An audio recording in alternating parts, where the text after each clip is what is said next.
sharks definitely have an image problem. After all, they do, on rare occasion, kill people. But what's not commonly known is that they're in deep trouble globally.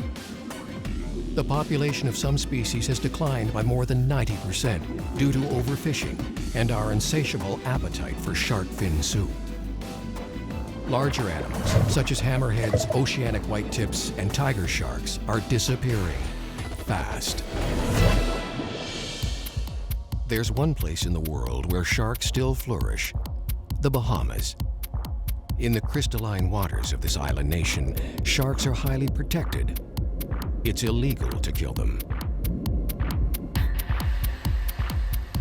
Stuart Cove's great passion is sharks.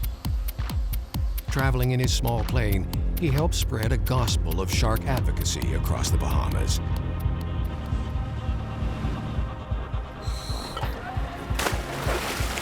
A successful entrepreneur and self-described shark geek, Stuart and his dedicated staff have introduced thousands of scuba divers to these much maligned creatures. Shark tourism is his business, and the most sought-after and prestigious job at his operation is shark feeder. Competition for a handful of positions is tough. It's also a family affair. Stuart Cove's teenage children, Sasha and Travis, are both veteran shark wranglers.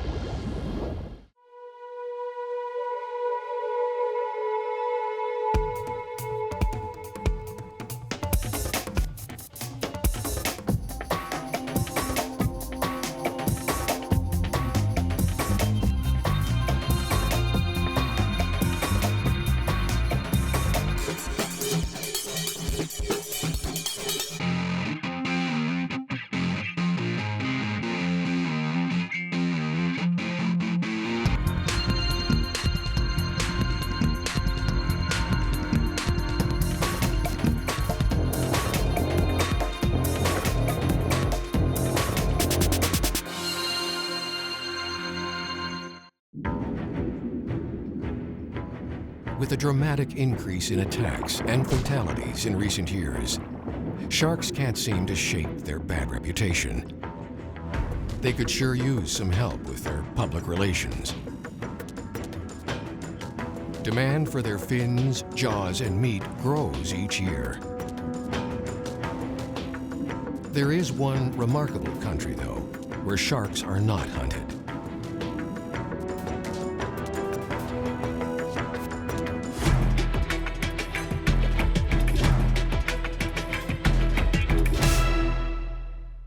Shark populations are in trouble globally. 30% of shark and ray species around the world are endangered.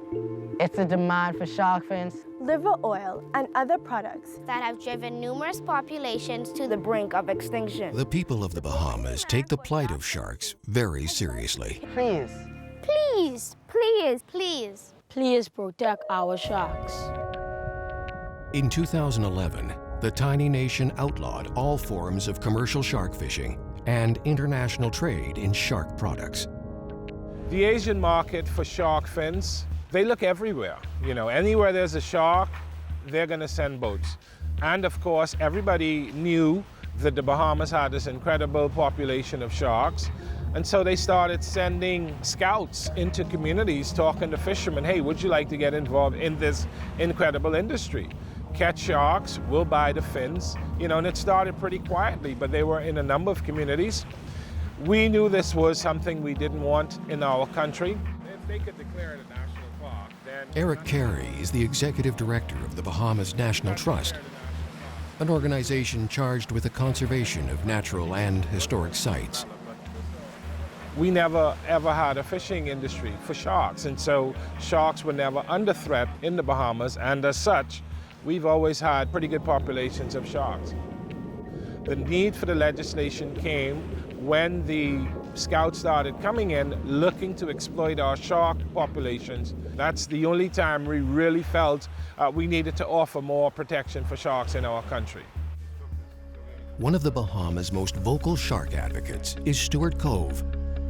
He loves sharks, So much so that he's devoted much of his life to studying and scuba diving with the animals. It's also his business, and shark tourism is booming.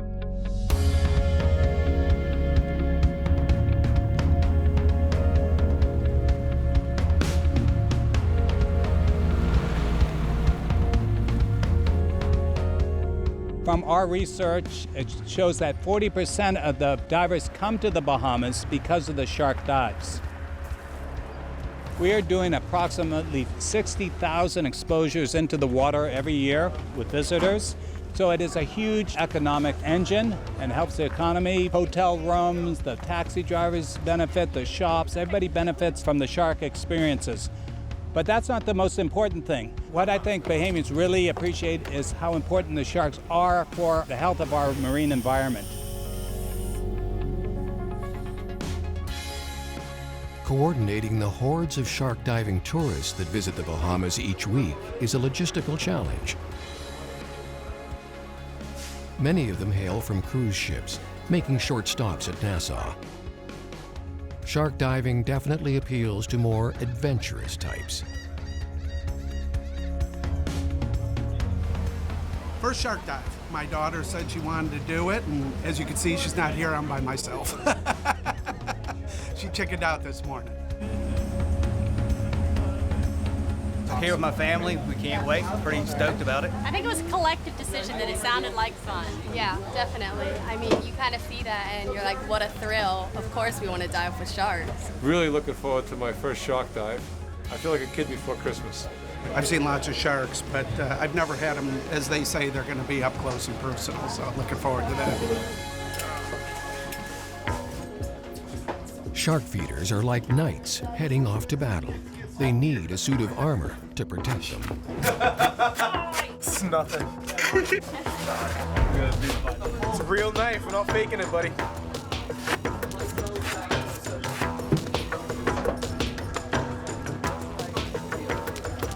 I'm feeling quite nervous.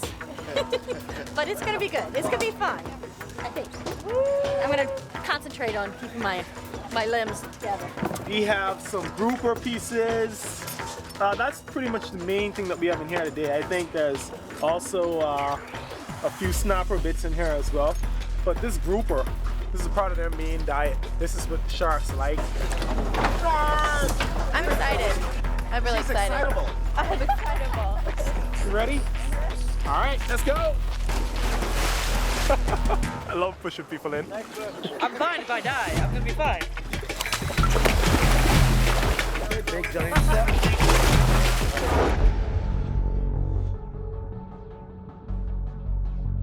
It doesn't take long for the guests of honor to show up for feedings. Many of these sharks have been doing this for decades. They're old pros.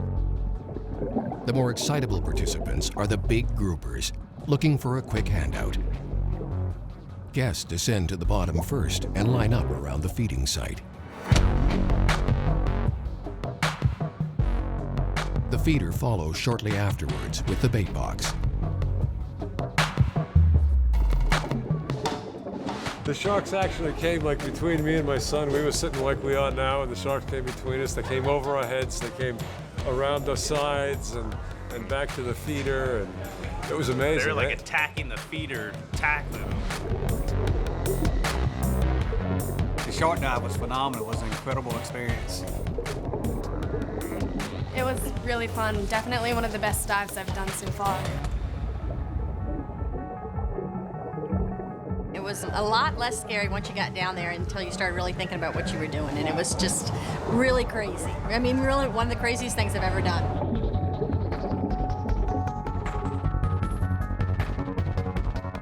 I liked when he was tickling them under the chin to make them fall asleep, and he would move them around and push them towards people, and it was fun.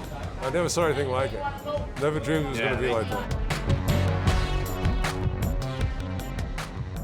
The feeder can immobilize sharks, either by flipping them upside down or by stimulating their sensitive snouts. The animals lapse into a state of tonic immobility that's similar to fainting. The sharks are briefly incapacitated, just long enough for guests to get a closer look. Oh, it was incredible. They told us not to touch them, but we did. Sharks were swimming everywhere. I kept getting nudged. I thought it was my buddy nudging me. Look over, it's a 7-8 foot shark hitting into me. It was pretty cool.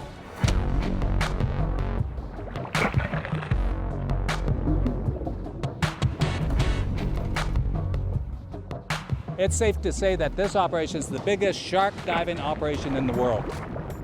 We have made a huge impact on the shark populations, not only in the Bahamas, but around the world. The Bahamas stopped longlining in 1993 due to the shark interaction experiences. And more recently, the whole country has been turned into a shark park. You're not allowed to kill any sharks here, take any parts. You're not allowed to export any type of shark product.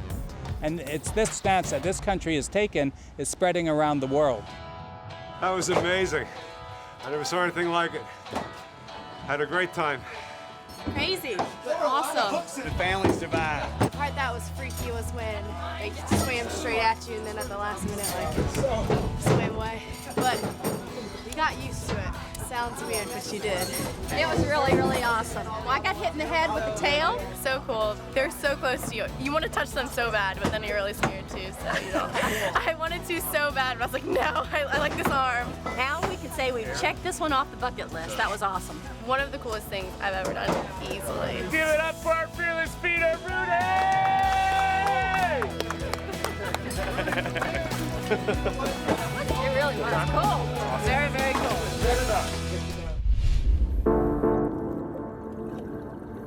Stewart Cove's two children, Travis and younger sister Sasha, have been diving with and feeding sharks for years. I wore these my first time. A bit of sibling rivalry developed between them when Travis was recognized as the world's youngest shark feeder.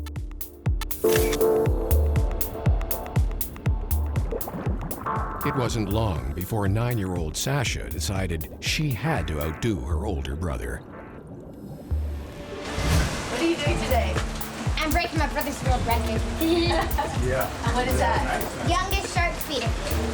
I've just been diving and with sharks since I was really, really little because growing up with my family being in the business that they are, I spent most of my time on the water either swimming and snorkeling with the sharks. What are you feeling right now? Excited. Happy. Which ones are mine?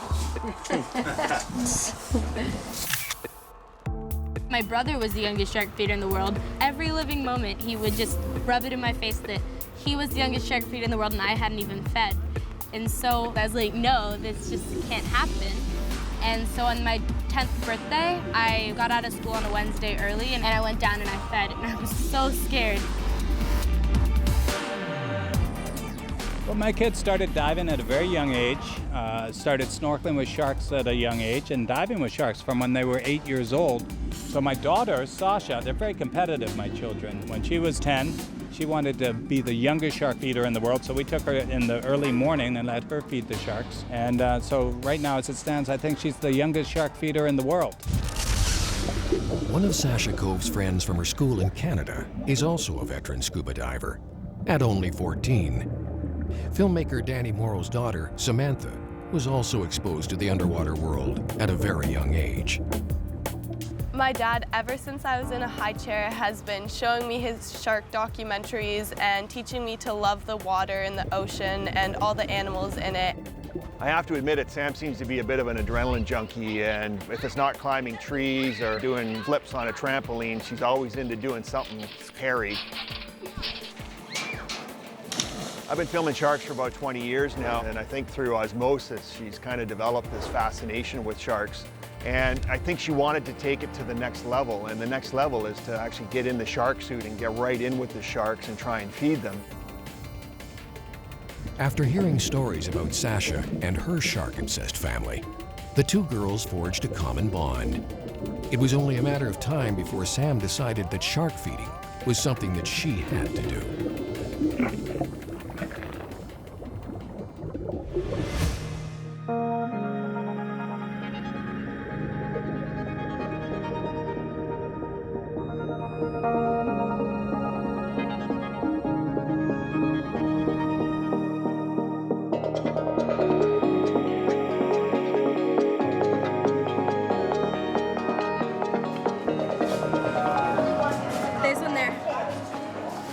to get more accustomed to sharks before attempting to feed them, Sasha encouraged Sam to try a slightly tamer encounter.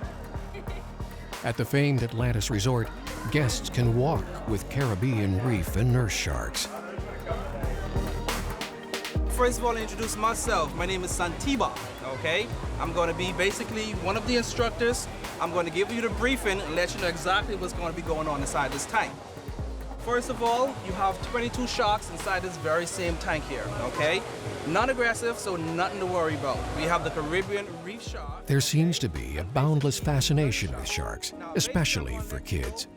Perhaps they don't have such deep-seated fears as adults. Most of them never saw Jaws.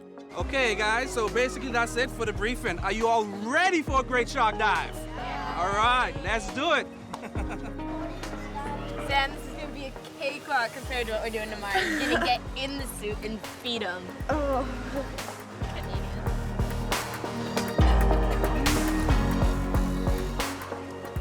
Like scuba divers, guests on the Shark Walk breathe compressed air.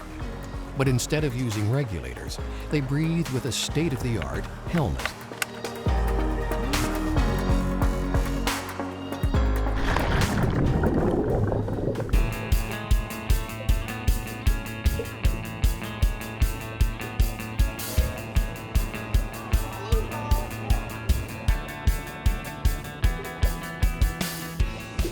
Glass viewing ports in the helmets provide an unobstructed view of the resident sharks.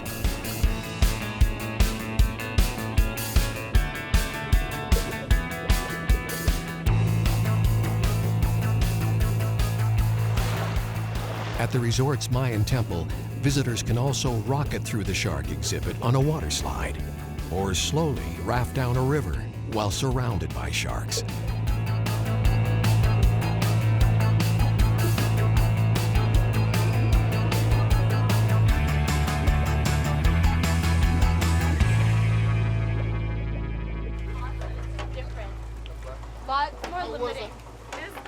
How was your dive, girls? Awesome. Definitely a different experience than diving. It was really neat to have the helmets on.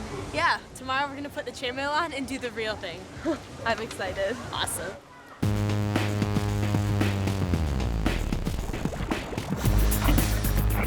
One of the most coveted jobs in the dive industry, and particularly here at Stewart Coves, is becoming a shark feeder. Not only is it potentially dangerous, but it's very exciting. You get up and close and personal with these animals. And one of the things we're very proud of is we have women shark feeders. It's a macho type thing. You're getting down there, you're feeding these sharks up to 40 at a time, you're getting beat up, pounded. It's like being a linebacker. And for women to do it is really quite something special. I was working a job I hated in England, and I was a diver. And I decided, why not go professional? Found Stewart Cove online, and they accepted my application. And here I am. Once you're here at Stewart Cove for a while, you get the opportunity to train as a shark feeder. And when you're a shark feeder, you have to get your hands a bit dirty. We're going to cut the bits nice and small to about the size of a hand. The reason we do that is so any kind of size shark can consume the piece without dropping it. Obviously, we don't want bait to be flying around when we've got customers in the situation. So we make sure that any kind of size shark can just swallow the piece whole. We only feed them a very small amount. Only a couple of individuals get fed, and it's only 4 to 5 pieces amongst 40 sharks. So we're giving them only under 1% of what they eat every day. So it's actually just like a little reward for them. We're just rewarding their polite feeding behavior when they're around us. This isn't exactly the most glamorous part of the job. You go home smelling like fish and chainmail. Not exactly very nice, but you do get used to it. And on a really hot day, it can get pretty stinky around here. Before attempting to feed reef sharks, Sasha Kolb and Samantha Morrow joined Charlotte Faulkner on a scheduled shark dive. Hi, I'm Sasha. Hi, Sasha. Nice to meet you. I'm Charlotte. Hi. Hello. Sam. Nice to meet you, Sam. I'm Charlotte. You excited? Yeah, super excited. It's my first Bohemian shark dive. All right, guys. Have you got all your gear together? Yeah. Everything's on the boat? All right, let's go. We're going to head on out to the site. Awesome.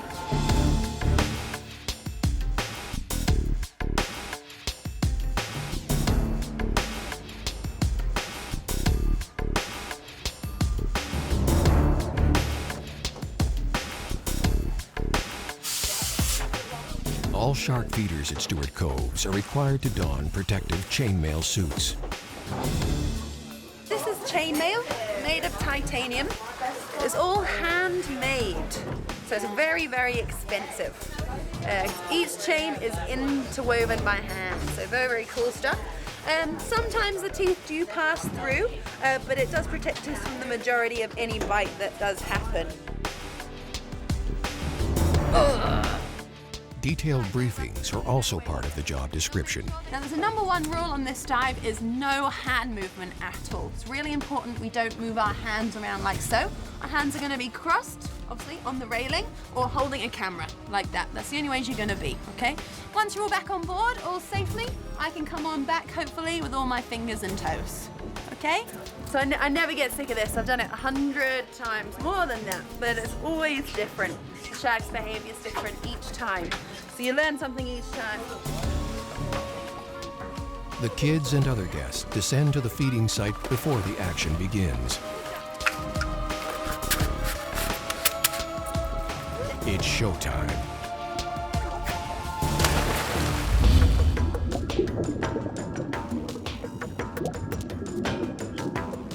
The Ray of Hope shipwreck is the ideal staging ground for a dive like this.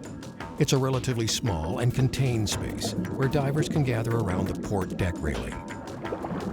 It's still close to the action, yet far enough away to safely observe the feeding.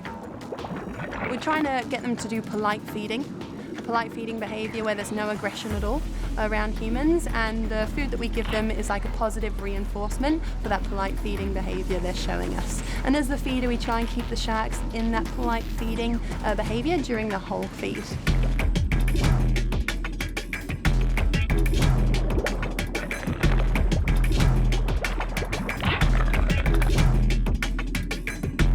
Sharks are just such majestic creatures.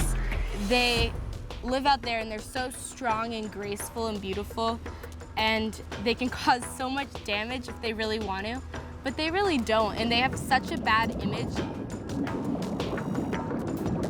I feel so strongly about sharks. They're my favorite animal by far. Our dive can change people's attitudes from a negative perception of sharks to a positive perception. And we see this change just in one afternoon. And they come on up and they just have this love and appreciation for sharks, which is such a positive message we need to spread. The Bahamas truly are a shark haven. Woo! Another day at the office. Woo! So now that you've seen the sharks, tomorrow we'll teach you how to feed them, and it's gonna be pretty awesome. Cool. Yeah. All right, Sam, so how was it then? Oh, that was amazing. I don't know how you could do that so close. That's the first step, getting on one side of the railing. Now you're gonna come on the other side and feed them. What do you think? Oh, I'm excited. It's gonna be awesome. Once in a lifetime thing.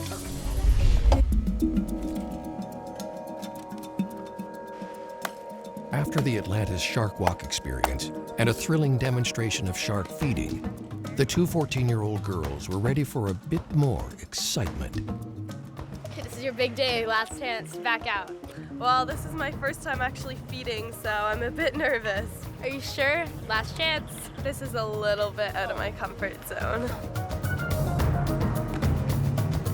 Australian shark feeder Terry Harrison was charged with helping the girls gear up and to keep them safe.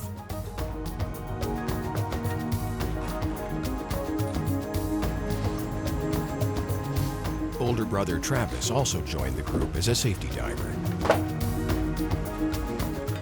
My kids grew up around the dive shop here, and so from the time they could work, they were aware of sharks. And they have no fear of sharks. You know, it's so important these youngsters getting out there and interacting with sharks. If the kids aren't scared of sharks, and the kids are showing that the sharks aren't this indiscriminate killer that the media has shown over the last few decades, we know that if sharks are interacted with in a sensible way, they're not going to eat you, they're not going to bite you. Today we've got something real special happening. We've got two little gnarly chicks coming out, and they're only 14 years of age, so if I had this opportunity, I definitely would have jumped at it.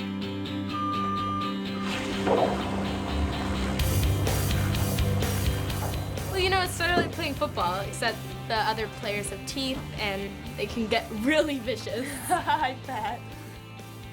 If you are bitten on the arm or anywhere, just, I'll be there, so I will stop it from doing whatever it needs to. But just pull your arm nice and close, okay? These sharks are scavengers, so as soon as something starts fighting back, they're like, nah, I ain't into this, and they tend to let go. But remember, we're going to be wearing chainmail, okay? The idea of chainmail is when the sharks bite down, all these tiny links come together and stop the teeth from penetrating our skin. A lot of the time it works, okay? If a shark jumps onto your arm and his teeth get caught, he's gonna panic, okay? So when they panic, they usually pull away and their teeth get stuck. So we need to be mindful of this.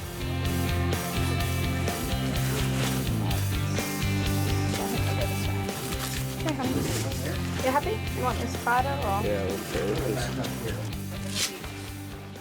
Both Samantha and Sasha were a bit smaller than typical shark feeders, so some minor modifications had to be made to their protective suits. We tape the hands this time so then the chain doesn't fall off her. She has really little hands. So we put the gloves underneath so that then the chain won't rub on her, and then the tape just keeps the chain in place. And it looks tough. Even Stuart had to wear chainmail. I might not get bit, but I might drown with this stuff on. It's so heavy. I'm usually so macho, I don't need this stuff. I laugh at sharks' teeth. Now you won't be laughing when you get a nice bite in the calf. We may have our future shark feeder here, darling. You'll be back, no doubt. Yeah, man. Perfect. Okay, fingers. Beautiful. That is my spear for the day. It's like the hilt is actually like a hilt of a sword, so I'll protect Sam pretty well. Don't stab me with that, Sasha. So right behind us is the Ray of Hope shipwreck.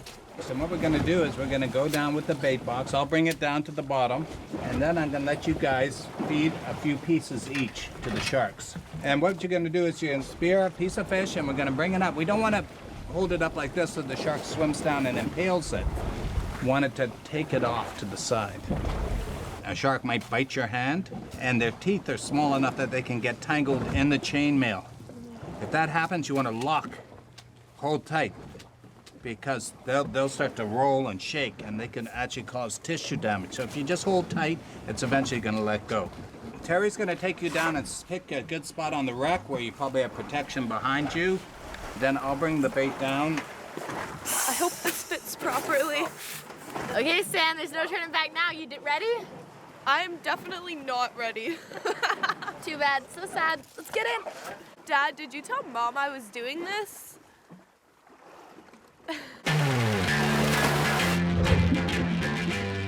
Hey, Travis, you ready to go? All right, Dad, let's do it.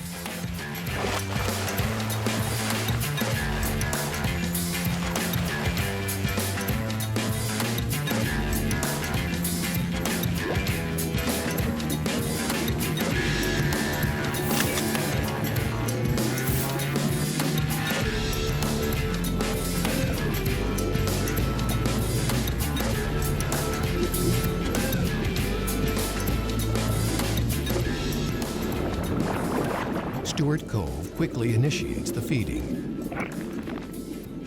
Following a few demonstrations, he passes the honors to Sasha.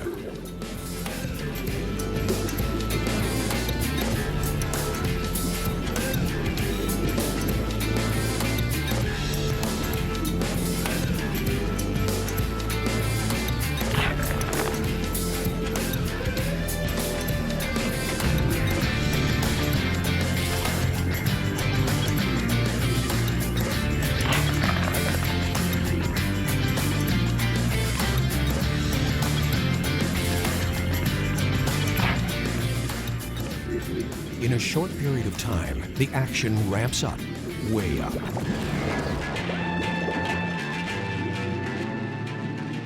After some high adrenaline shark feeding, it's finally Samantha's turn.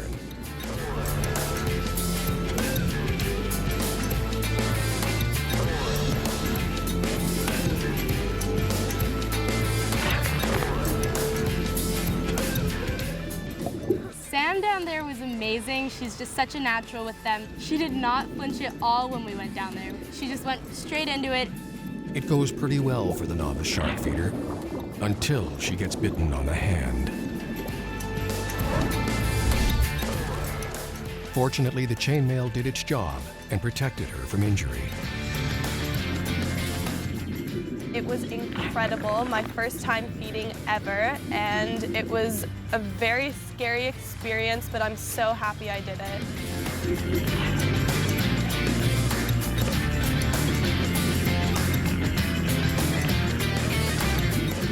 Some of these sharks were accidentally caught by fishermen. A few of the animals still have fish hooks embedded in their mouths. The only way to remove them is to employ tonic immobility. Temporarily incapacitated, it's quick work for Stuart and his son Travis to remove the hooks.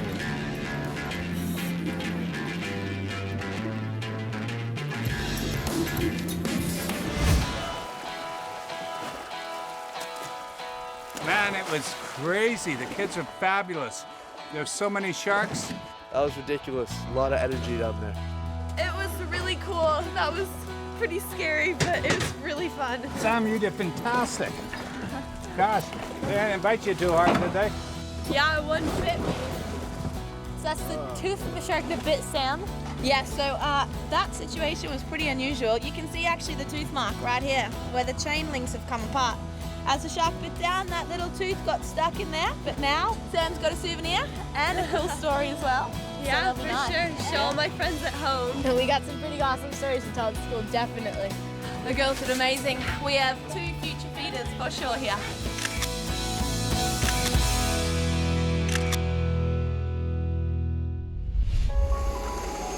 Stuart, what's with the 2 coffees? It's early in the morning, and I'd like to be awake when I fly.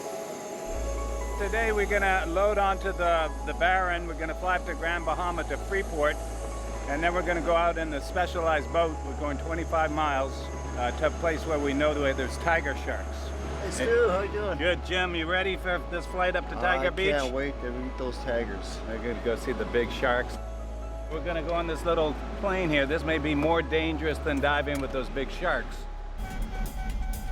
Spread out over an immense area, the best way to travel throughout the Bahamas is by plane. Many of the islands have tiny landing strips, suitable only for smaller aircraft. I became very interested in sharks after working on a couple of the Bond films and where we were wrangling tiger sharks. And then creating shark diving experiences off of New Providence. I was so excited about it. I wanted to get involved with different species. And the Bahamas has such a healthy population of sharks. And having a plane enables me to fly to different islands to interact with these different sharks.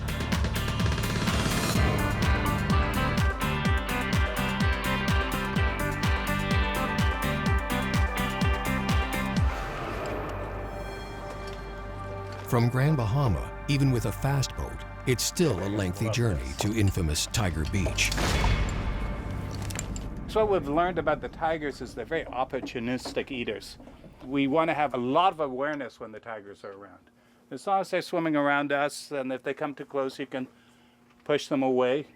But I think if they get a little bit of a taste, you could have a problem. Gotcha. You guys ready to go? Let's roll.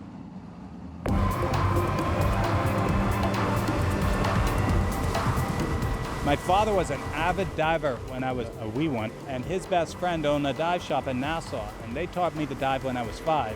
When I was a young man on vacation, I'd always work on their dive boat as a gopher. You know, go for this, go for that, hand the fins out to the guests, and they would let me dive. I'd just go off and dive by myself. As a young teenager, we would go out and we'd meet tourists, meet friends, and we would teach them to dive. So by the time I was 18 or so, I was a well-seasoned dive instructor. This is what we call Bahama Blue. Prettiest water in the world. Got a lemon shark already. Some fresh wahoo with some guys just caught. This is what we're gonna use to chum with. You have right here an 8-10 foot lemon shark, and we can have up to 40 of these animals at the same time. Well, you know, this is a little more serious diving today. We have to watch our back. Tiger sharks are one of the top predators. It's like a white shark in some ways. One of the main animals of prey for the tigers here are the turtles. And you can see them sneak up on the turtles, and then they'll bite their fins and they'll try to get underneath, but they sneak up on them. And I think that's what they do with us, because we always find them sneaking up on the divers. They come from behind. I'm gonna watch your back. Okay. You watch mine too, though, because they're always sneaking up behind. I'm not getting any younger, but diving with these sharks, man, it's the best thing I can do. I never get bored of it.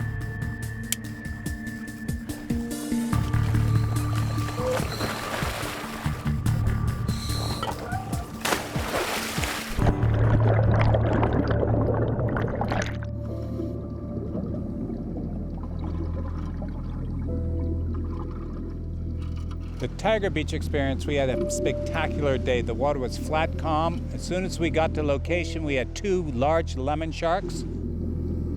Stu set the box up at the bottom, started gently putting the bait into the water. One big tiger, female I think, came along, and then a few more lemons came along. I thought, this is pretty easy, I'm doing great. And within 10 minutes, we had a big tiger shark, and we started to interact with those 3 sharks. When we get in the water with the tigers and the lemon sharks, obviously we draw them to us with a bait box. And we take bait out of the box and we feed it to the sharks. It's very controversial, but you're not going to get the kind of interaction and close encounters without using food and chum and baiting in these sharks. We bait them in so close that we can actually touch them and rub them, and they seem to enjoy it. All of a sudden, 2 tigers, 3 tigers, 4 tigers, 15, 20 lemons. I'm going, gee, this could look really good. And then they start coming 2 feet off the bottom. And they're like, are they coming at my feet? So I got the camera right in their face, following them. And then they're crossing each other right in front of my feet. I'm going, this is okay, right, Stu? Oh yeah, this is great, Jim. Just keep going. You're doing great. And then after a while, I'm spinning like a top trying to keep an eye on these things. So it goes from controlled shooting to totally uncontrolled shooting.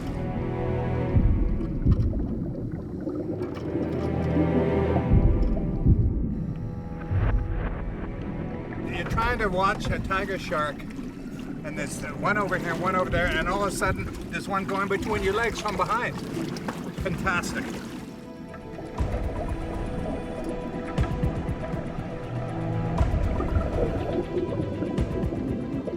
A solitary, mostly nocturnal predator, tiger sharks are second only to great whites for the most recorded attacks on humans.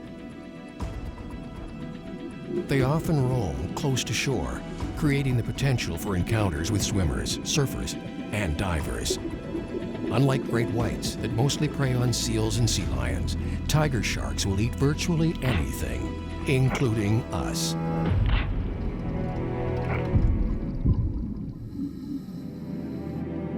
Stewart Cove is certainly well acquainted with sharks and doesn't have any qualms about feeding them. But handing out pieces of fish to 10 to 15-foot tiger sharks without chainmail or the protection of a cage is a bit extreme for some people. These animals are habituated to the presence of divers and used to being fed. But the small scraps of food they receive are a tiny fraction of their daily requirements. It's more like handing out treats to really big dogs. Dogs that can bite you in half. That was unbelievable. I've done several dives out here over the years, and that there was, to me, the best. But that was a fantastic dive. And I didn't really see any super aggressiveness down there. And you were touching them, and you're seeing them moving them along a little bit like big dogs. You get your share, and they weren't pushing and shoving. They're kind of lining up for their food. What got them ramped up there near the end was there was a big piece of wahoo carcass, which is very bloody, and I took it out and I was trying to give it to the tiger shark. But the lemon shark grabbed hold of it and went taking off and shook it, and the blood went everywhere. And you could see everything changed. All the lemon sharks went after them. The tiger sharks kind of arched their backs a little bit. And at that point, I think I felt a little bit uncomfortable. But most of the dive with those sharks all around me, I mean, they're around my legs, on my feet. I had no protection on my hands, no chainmail on my body. But I didn't at any time really feel in danger. Wow, I just love my job.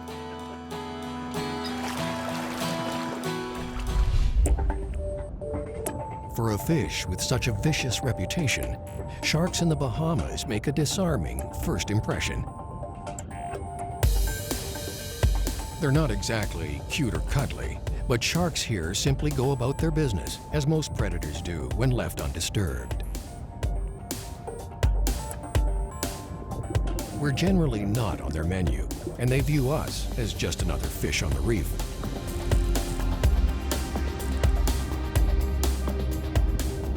Tourism accounts for nearly half the gross national product of the Bahamas. And diving is a multi-million-dollar industry, with sharks an ever-increasing draw.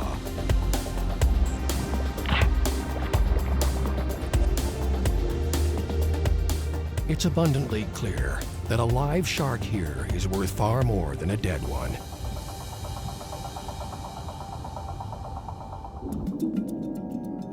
The Bahamas is one of only 5 small nations that have completely banned commercial shark fishing. Multinational fleets are not welcome in these waters.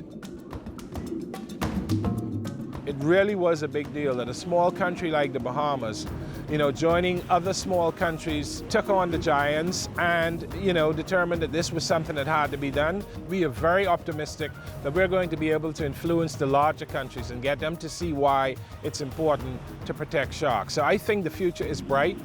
And as a small country, we really feel proud that we stepped up to the plate, and we salute the government. Here in the Bahamas, we're the leaders in shark conservation. We realize how valuable a shark is, not only to the economy, but to the environment. And hopefully other countries will realize that a live shark is going to keep their waters healthy, keep their fish populations strong. A dead shark isn't going to do them much good. It's only good for them one time. I am very proud to be a Bahamian and proud of our country and the stance that it has taken in conservation and protecting sharks.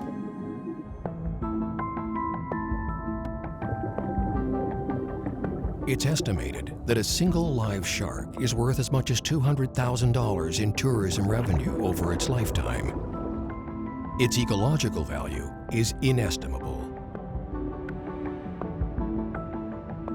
Studies in the Bahamas and the Caribbean have shown that where sharks are keystone species, their depletion could ultimately destroy coral reefs.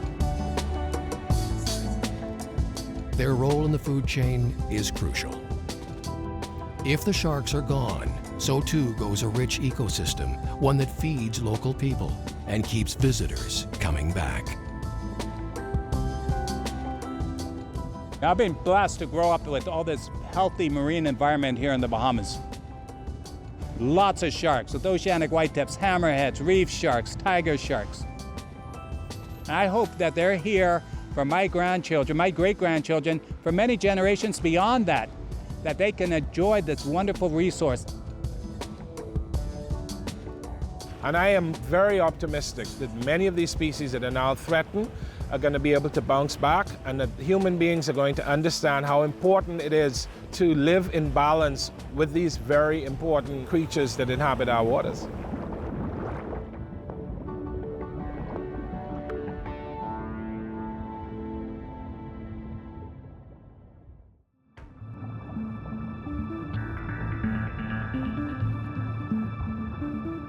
These graceful and majestic creatures are manta rays.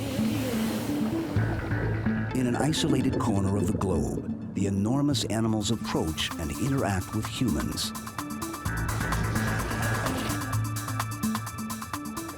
And where there are mantas, there are sharks.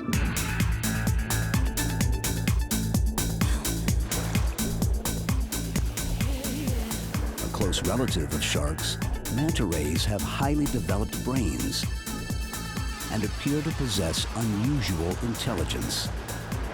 Researcher Dr. Robert Rubin studies the fascinating behavior and biology of mantas.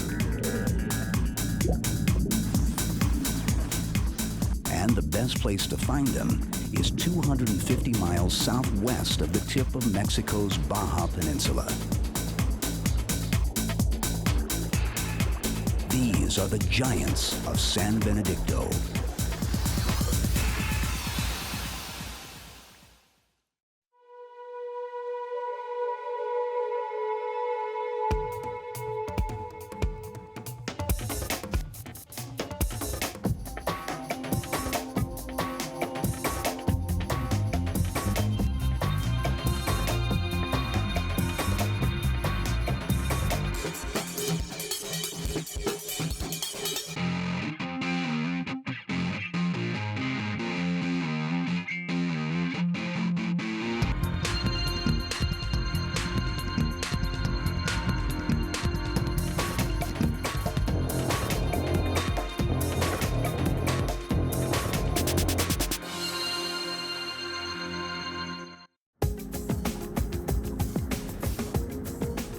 Most fish are cold-blooded and are not generally considered intelligent. Manta rays, however, appear to be warm-blooded, have very large brains, and are perhaps even smart. The giant animals were once called devilfish because their cephalic fins resembled the horns of a devil. Now known to be harmless filter feeders, manta rays prey on nothing larger than tiny fish and plankton.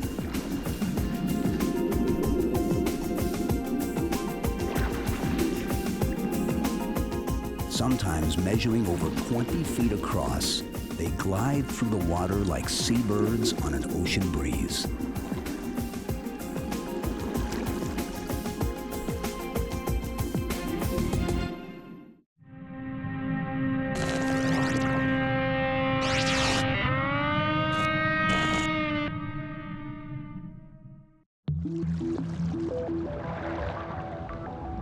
Manta rays are elasmobranchs, fish whose skeletons are made of cartilage rather than bone. They are essentially modified sharks, but unlike sharks, manta rays have highly developed brains, the largest of any fish.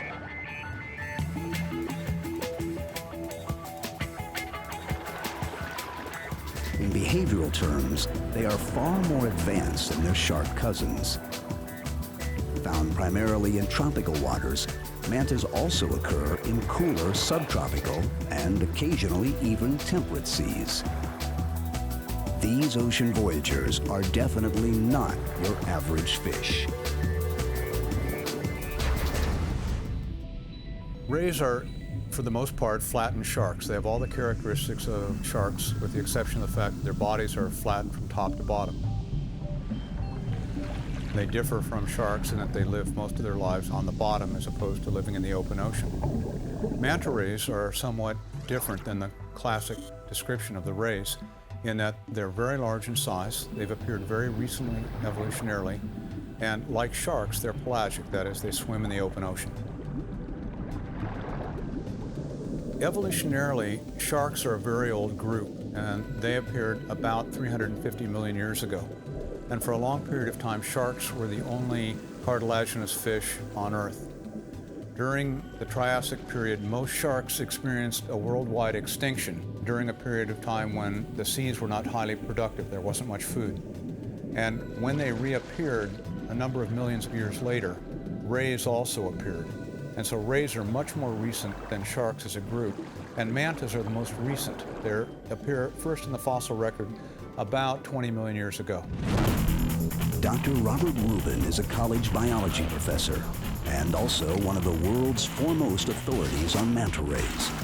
When not teaching in Central California, he spends much of his time studying the enigmatic animals.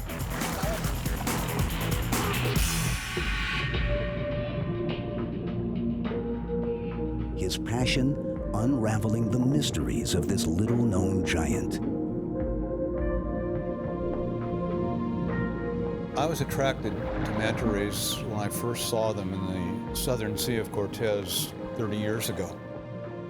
I doubt that I've ever seen an animal that has more charismatic grace and elegance.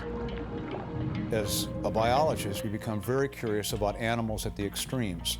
I've always been interested in animals that seem to be pushing either environmental limits or evolutionary limits. The beauty and the grace of the animal, coupled with the fact that almost nothing was known about them, and the fact that they seem to live in a very unusual environmental niche, can't help but attract a curious biologist.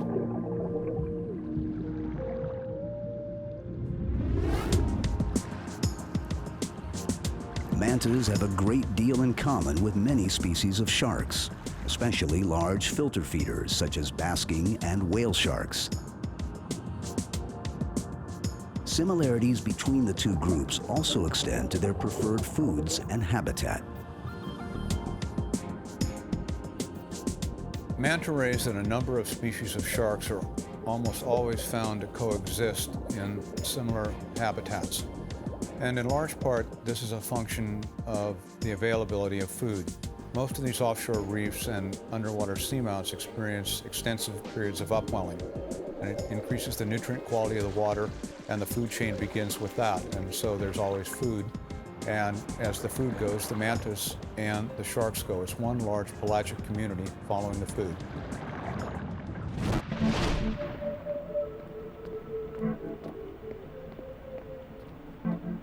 Dr. Rachel Alexander studies the biology of manta rays. At her lab in Cape Town, South Africa, she made an unusual discovery. A large devil ray had washed up at one of the local beaches here in Cape Town, and while we were working this animal up, I came across a large network of blood vessels in the pectoral fin. The structure of this plexus suggested that it was used to warm the swimming muscles of the animal, which indicate that the species of ray is warm-bodied.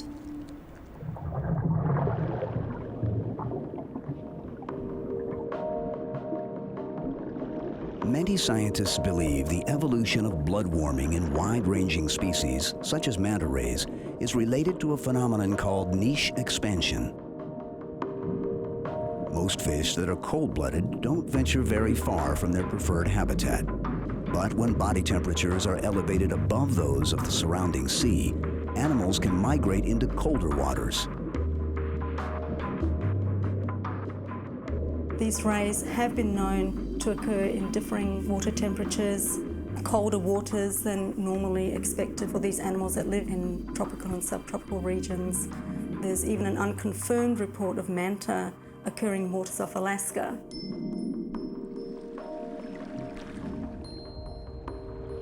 Manta rays appear to heat not just their bodies, but their oversized brains as well. Manta rays have extraordinarily large brains when you scale them to their body size. In fact, their brains are not too dissimilar to what you'd expect for a mammal of that size, not a fish. And as we look at the brains, we see that not only are they large in size, but the specific areas that are expanded to make them large in size are the same areas that are expanded in the mammalian brain. Recent work has supported the fact that they're probably maintained at a higher temperature. So it's a huge step evolutionarily, and it has allowed them to occupy areas in the world that other rays couldn't be successful in. Where is the best place in the world to study mantas? And how do you track their movements through the sea?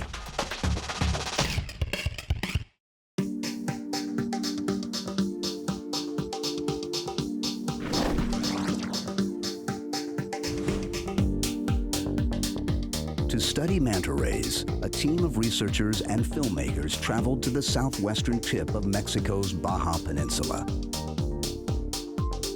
The region is a busy tourism and sport fishing destination and the gateway to the remote Socorro Islands.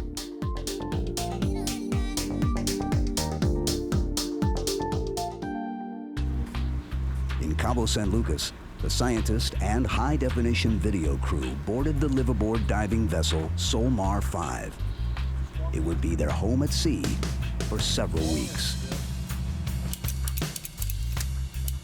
The expedition included Bob Rubin, his colleague, microbiologist Dr. Gavin Chilcott, and veteran cinematographers Tom Campbell and Dennis Kaufman.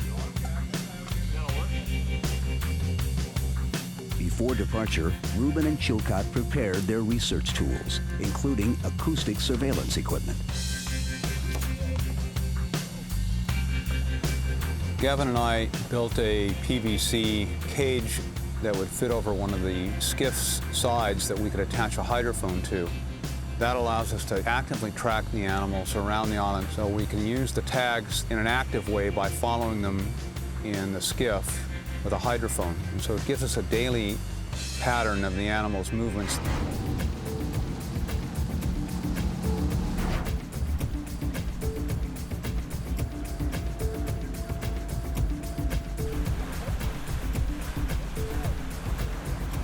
After a 24-hour, 250-mile journey southwest, the expedition reached San Benedicto Island and the Socorro Archipelago. Desolate and inhospitable, the islands offer little refuge. and have been spared the ill effects of human settlement.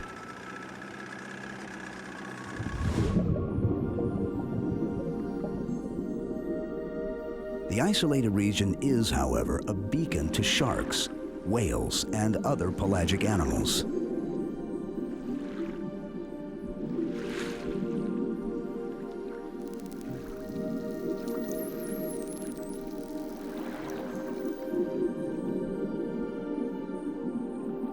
The barren islands are part of a volcanic undersea mountain range that includes the Galapagos Islands.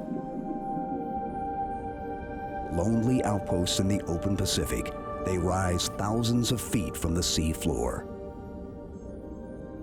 While there is little sign of life above the surface, the surrounding sea teems with activity. Volcanic spires swarm with schools of fish. Upwellings of cold, nutrient-rich water deliver a steady supply of plankton. And where there is food, sharks and rays are sure to follow.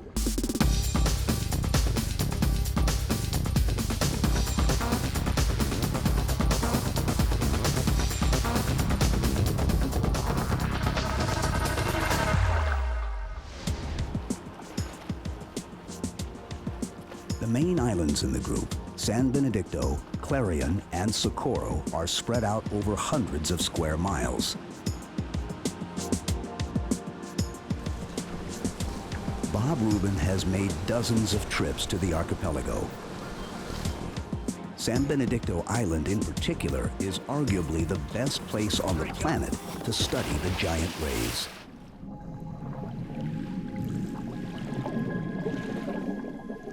We're now into about the 20th year of working on these animals and about the 15th year of working at San Benedicto.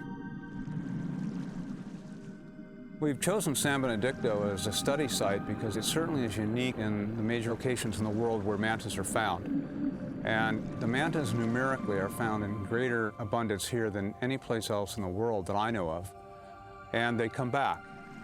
So it allows us to take a look at them over a long period of time.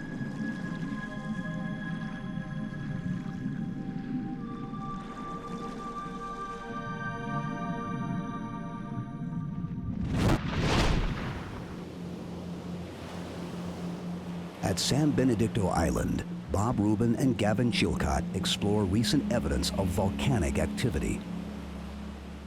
The geologists figure that this has been formed in three major events. Once the big cone came up, and then volcanic dust, and then recently, 1952, this whole lava flow just broke out in here, split out the side and flowed into the open water. This turns out to be one of the more interesting places in the world. So new that you can study the formation of land plant communities, marine communities. The first time I came here, there was no vegetation on the island at all except some gourds. I've always really liked islands. I think they're really enchanting. And this one, I've been on a lot of oceanic islands, but I think this one is one of the most charismatic and intriguing to me. It's just so another landscape from another time. One of the main goals of the expedition was to track mantas with high-tech acoustic tags. The devices would allow the researchers to monitor the animal's movements and provide a wealth of other valuable data.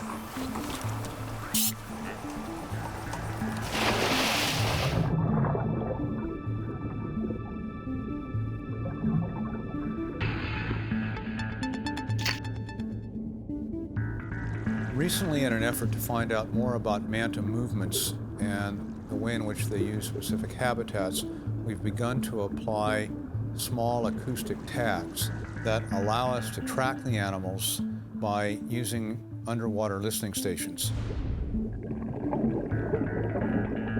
The listening stations are receivers that are placed at various locations in the habitat around the island and are running continuously.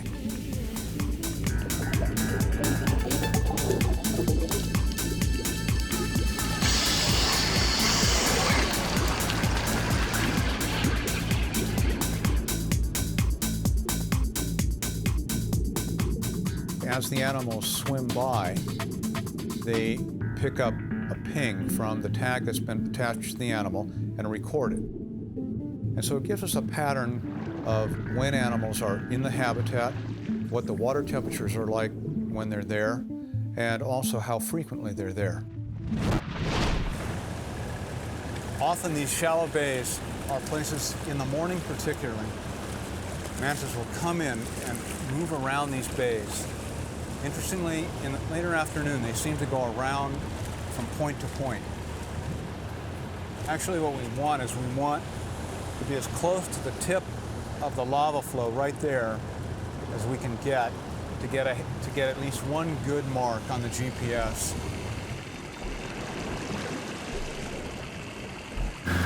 Let's stop for a second. I think I might have heard a ping there. Let's do it.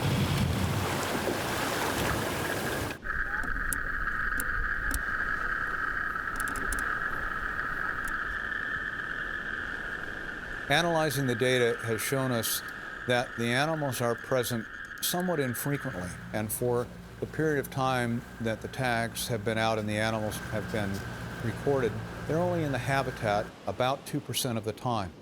The rest of the time they're away from the island, and they may be moving between islands, they may be in deep water. We're not sure where they are, but we know that they're not close to the listening stations. We also have found that they're primarily animals of the early day. During the night, we have very, very few hits from our stations suggesting that during the daylight hours they're present, and during the dark hours they're not around the island at all. Well, this animal is probably right behind this lava flow. We just got several pretty strong signals, and then they're gone now. And the only thing you can guess is that it's going in and out of those troughs. Coming out, we get a signal. When it goes back in, we don't get one. Let's go see.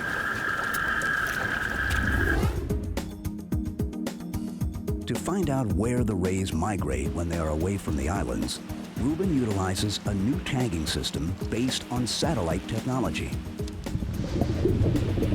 The devices are attached to the animal's body, where they begin to acquire and store information.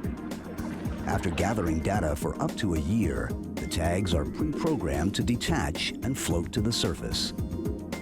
They then search for a satellite and, after receiving a strong signal, begin downloading information. The tags record a number of factors, including water temperatures, dive depths, locations, and in some cases even swimming speeds. Satellite monitoring is a dramatic leap forward in manta research.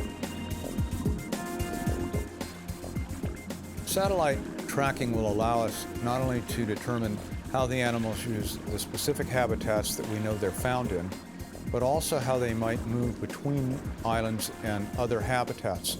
We may also see that there's a well-defined migratory pattern that connects groups of islands or different areas of the ocean that become critical areas to protect.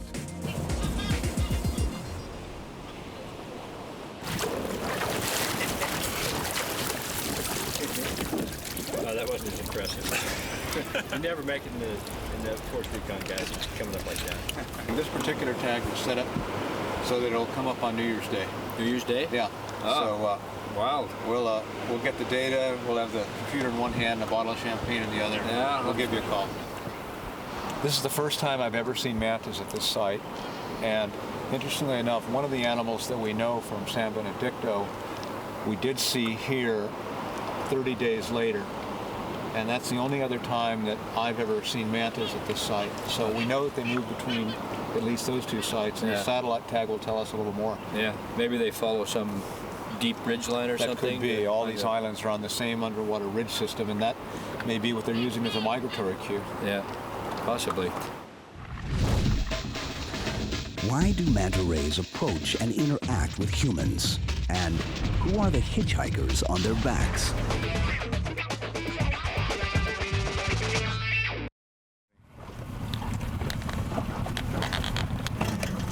All right, are we ready?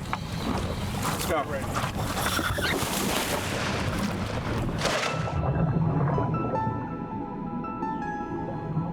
In the Socorro Islands, it doesn't take long to find mantas. drawn to the sound of boat motors, the animals immediately approach and exhibit their renowned behavior.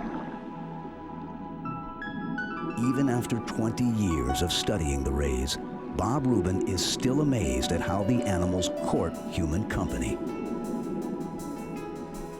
The interactions that exist between manta rays and humans are not only curious, but remarkable.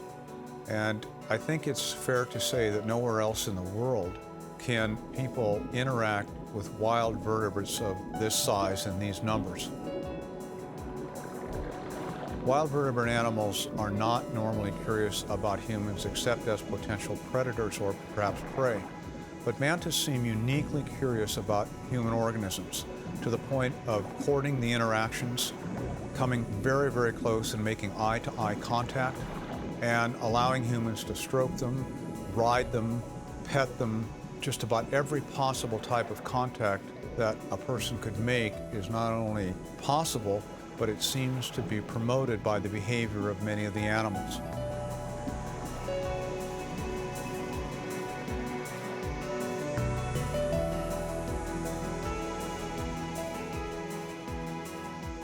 The complexity of manta brains suggests that they may be able to carry out a lot of higher functions that we normally associate with mammals. And their behavior seems to reflect some of those characters. I think it's fair to say that they're curious, and curiosity to some degree is a sign of intelligence.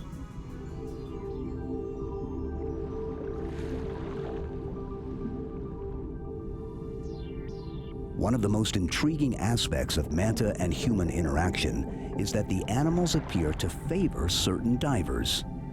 In simple experiments, Rubin has attempted to discover how they choose their favorite playmates.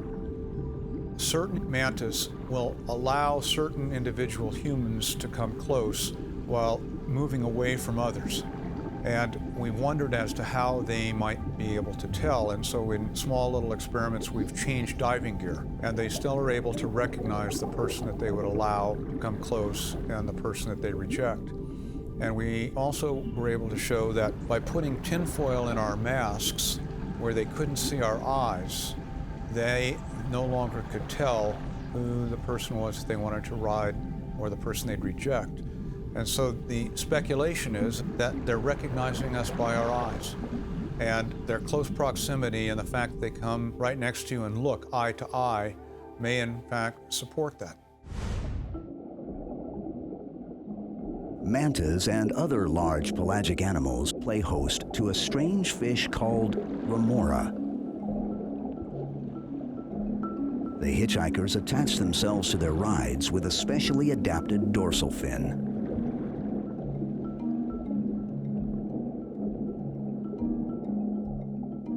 Whale sharks, such as this 45-foot giant, are frequently covered with dozens of the fish. The bigger the host, the larger the size and number of remoras.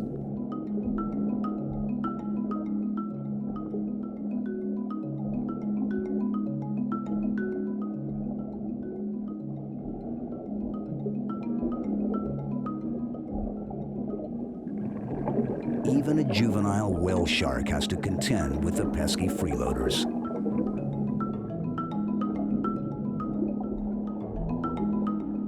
Mantas are very much like a floating community.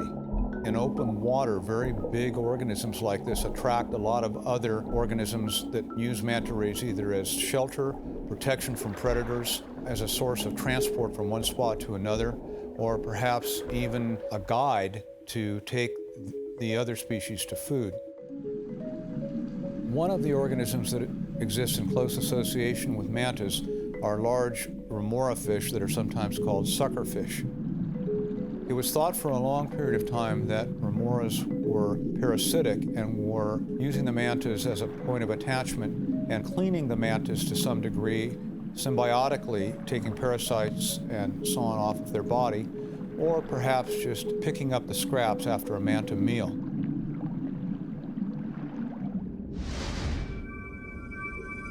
To investigate the relationship between the two fish, Rubin enlisted the services of a freediver.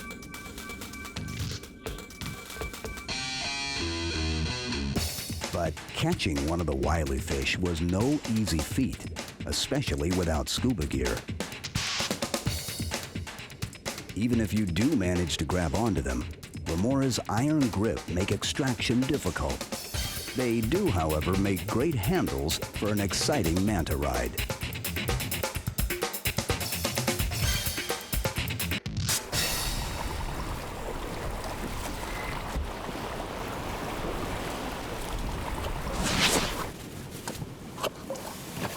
You can see the disc, and this is a fin. Yeah, this is the dorsal fin, the same fin that you see in a shark. It's just modified into a sucker. And in a regular fish, the fin rays that go into the fin to hold it up have been modified here into these sucking arrangements. They tie in, and then they pull into the skin and create a suction and also a grip. You can feel the reverse spines here. It's kind of like a gill, but of course it's not. And those are just the rays of the fin. The inside of the gills are overlapped. They may be straining plankton in the same way the mantas are. The remora revealed an exciting discovery. Remoras, like mantas, appear to have their own hitchhikers. These are copepod parasites. They're very interesting, probably unknown. I would bet this is a new species. These kinds of parasites are species specific. So it could be that this kind of copepod parasite, this species, is found only on remoras. There are similar copepods like this, but they have much longer tail structures, tail-like structures, that are found in the dorsal fins of sharks. Back at his lab, Ruben made a more thorough examination of the unusual fish. His findings have helped to disprove many long-held theories about remoras and their relationship with their hosts. One of the things that's kind of interesting about him is that when you look at the mouth of the animal, the mouth is disproportionately large. It has a really big mouth for a fish of this size. And then you look at the gills of the animal here, and see how large the gills are. They're really big, almost like the fish were some kind of a pelagic swimmer, like a tuna. Among mantas and also among the great whales, we see exactly this sort of thing that suggests that instead of feeding on fish, as one might expect, that they've been feeding on some kind of planktonic organism. And I think this is a fairly reasonable verification of the fact that these animals are planktivores just like the mantas, and they just use the manta rays as taxi cabs to the restaurant. A very unusual fish, one of the great feats of evolutionary design in the marine world. How do you tell mantas apart? Are they a potential source of new miracle drugs? And what is the most popular attraction at one of the world's largest aquariums?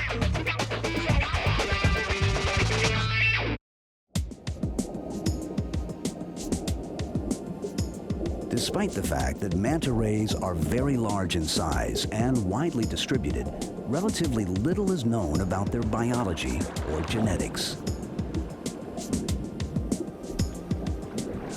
All mantas are considered to be members of a single species, although they are sometimes referred to as either a Pacific or an Atlantic manta ray, depending on where they're encountered.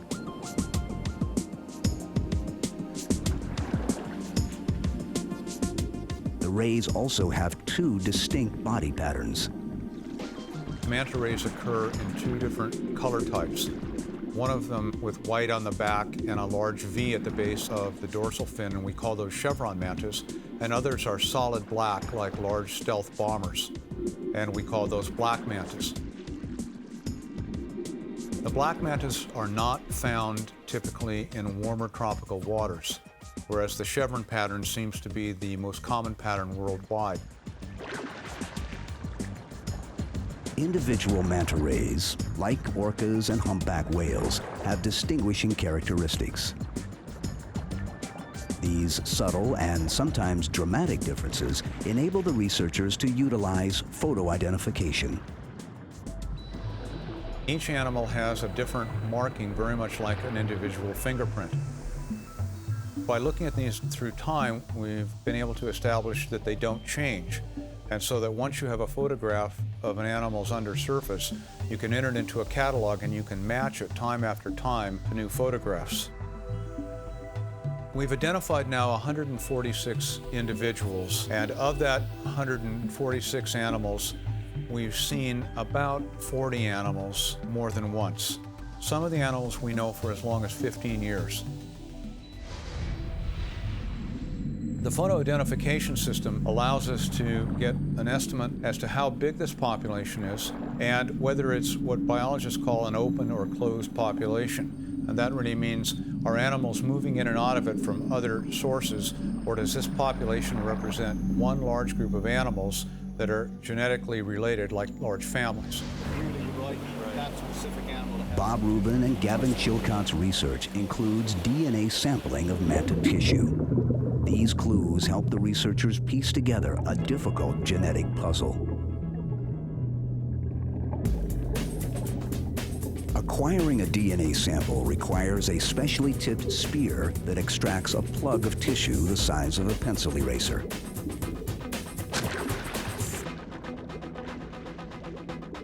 A quick jab from a sharp spearhead, not unlike a mosquito bite, secures the sample.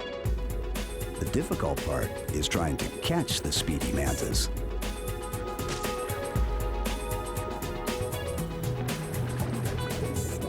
In sampling small amounts of skin and surface tissue, we're able to bring that tissue back to the laboratory and analyze the sequences in the DNA of the cells. Those sequences, when compared to other samples, will tell us the kinship similarities between individual mantas and also between groups of mantas, for example, those found in one group of islands as opposed to those found in another.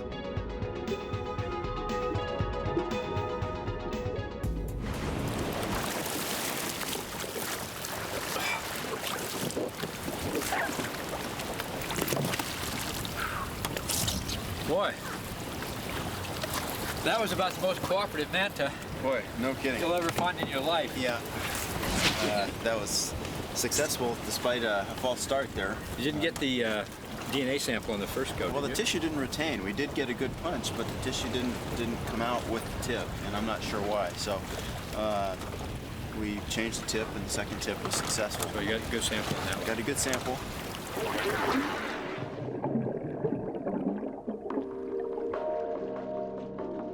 The research team also collected samples of the mucus coating of mantas. The potential healing properties of the mucus may one day be the source of new wonder drugs. Elasmobranchs as a group, the sharks and the rays, seem to have a remarkable capacity for wound repair and tissue regeneration. Manta rays are covered with a very fine mucus film. One of the new things we've become interested in is the role that this mucus might play in protecting manta rays from pathogens, from bacterial invaders. And so recently we've collected some of this mucus and brought it back for laboratory analysis. It's possible that mucuses of this type may have antibacterial qualities not only for the mantas, but also for human skin as well. And it's theoretically possible that things like this could be produced by pharmaceutical companies and used to enhance wound repair and decrease the potential for infection. We know that we've extracted a lot of natural products, drugs and things that have been very useful in the human condition from tropical rainforests, and the sea seems to be the next frontier for that.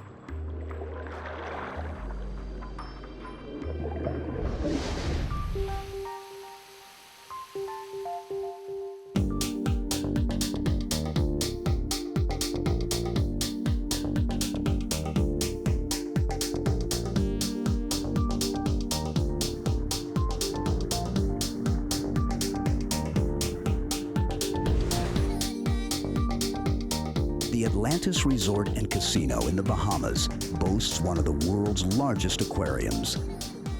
And the #1 attraction for the past few years has been Bubbles, an Atlantic manta ray. course, sharks are a top draw for visitors, but their graceful cousin consistently ranked as the guest favorite.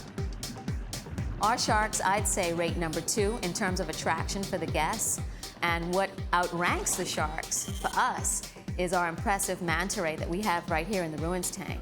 That's always the biggest draw for the guests, is to watch the manta ray. And because of the size, right now this one that we have in the tank is just over 13 feet in width.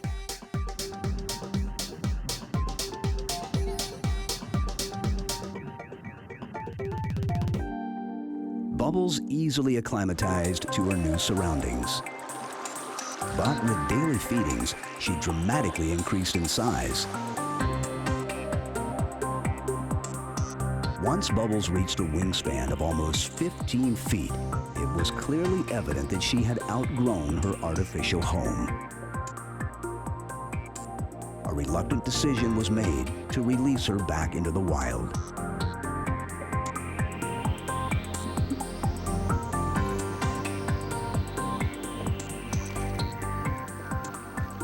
Capturing and transporting such a huge animal was no easy feat. Timing was critical, and a helicopter waited on standby. Released within just a few minutes, she quickly bolted into the depths. Basically, she just outgrew the aquarium. They grow really quick. They almost double their size in the first year. So we had to release her. It went very well. It was a great effort, great team effort.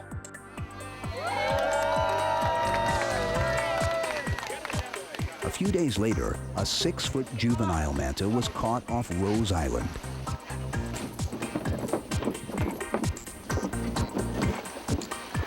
Like Bubbles before her, the new ray, appropriately named Rose, will be a top attraction at Atlantis.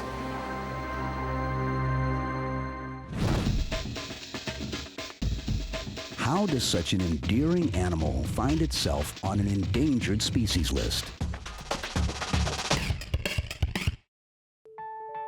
In February 1994, members of the conservation group Sea-Watch visited the Socorro archipelago.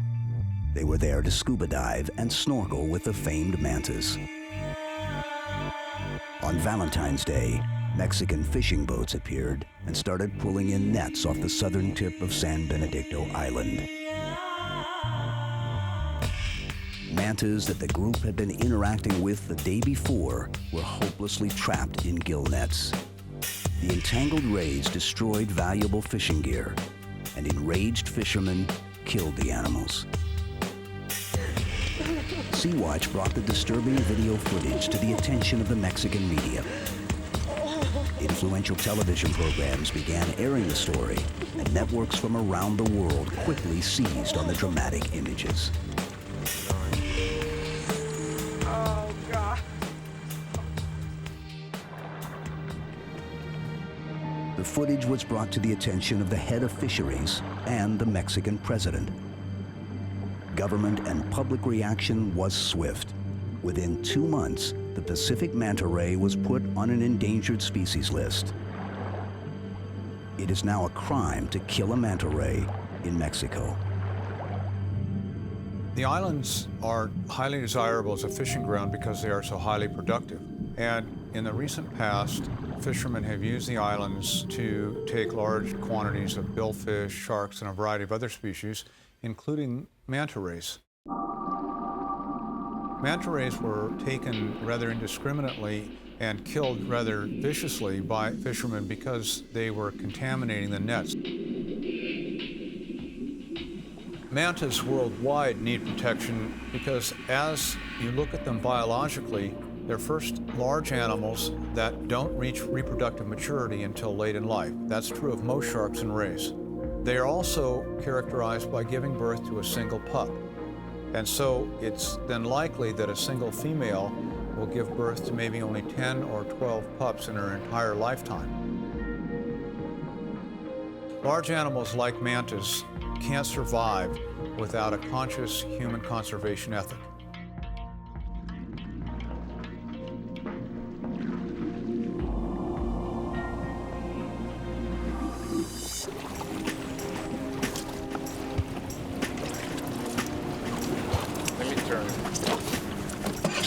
spectacular. Is there any mantas up there? 3. Three. Black ones? One black one and 2 chevron ones, and we got a very good measurement of one. Oh, yeah? Complete measurement of both the width and the length.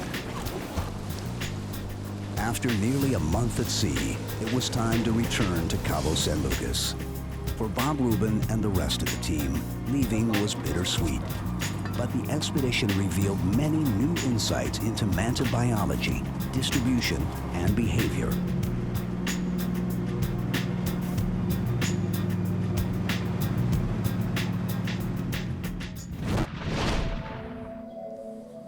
After returning to his lab at Santa Rosa Junior College, Rubin began to receive results from his satellite tagging program. We recently received information from 2 tags that had been out for approximately a month, and it translates into 890 pages of data. Speculation suggests that these animals are probably well away from the island in deep water, and all the indications that we have imply that the animals move away from the island at night into deep water to feed, and then return to the island during the daylight hours. And we know that in some cases we see animals at one island within a few days to several weeks, we see the same animal 100 kilometers away. The animals are present for a few years at a time and then often gone for several years at a time. So they may be perhaps thousands of miles away from these sites during other times of their life history, and the satellite tags will allow us to identify those trends. The Socorro Archipelago and nearby Sea of Cortez were up until recently some of the richest waters on Earth. The undersea ecosystem in the region is now in danger of collapse. Industrial-scale gill netting dramatically depletes resources, and when fishing boats discard damaged nets, they continue to kill. Sharks, sea lions, and mantas are no match for the nearly indestructible lines. Long lining produces a huge bycatch of non-targeted species. Almost all the fish and other animals caught are incidental, worthless to fishermen. And Asian demand for shark fin soup fuels a wasteful industry.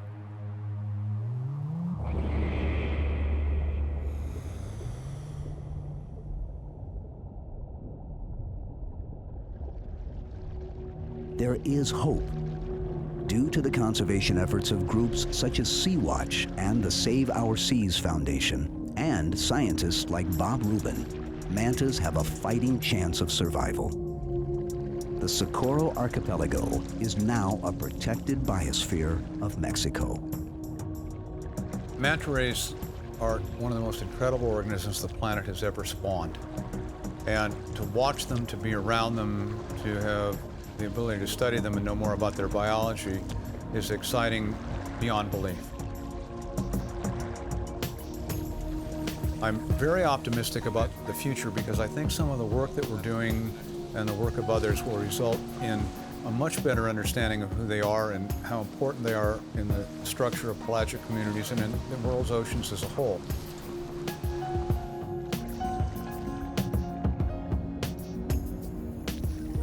Working with mantas is one of the most exciting things that anybody could do, and I love doing it every day. I hope to continue to do it as long as I'm here and as long as they're here, and I hope that they're here a lot longer than I am.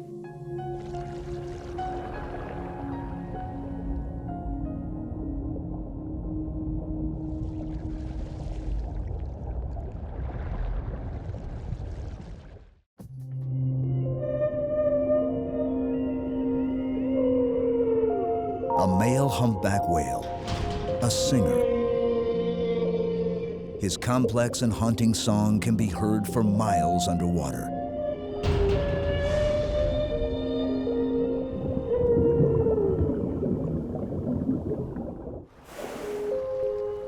Humpback migrations are legendary, epics of time and distance.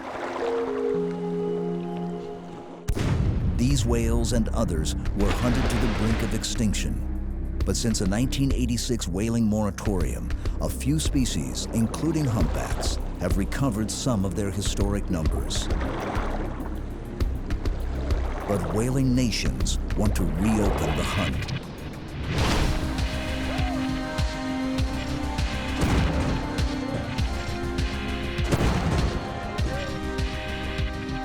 Japan currently kills whales in a controversial and lethal research program. In the Antarctic, massive factory ships stalk minke and fin whales. Now, they've announced their intentions to target humpbacks.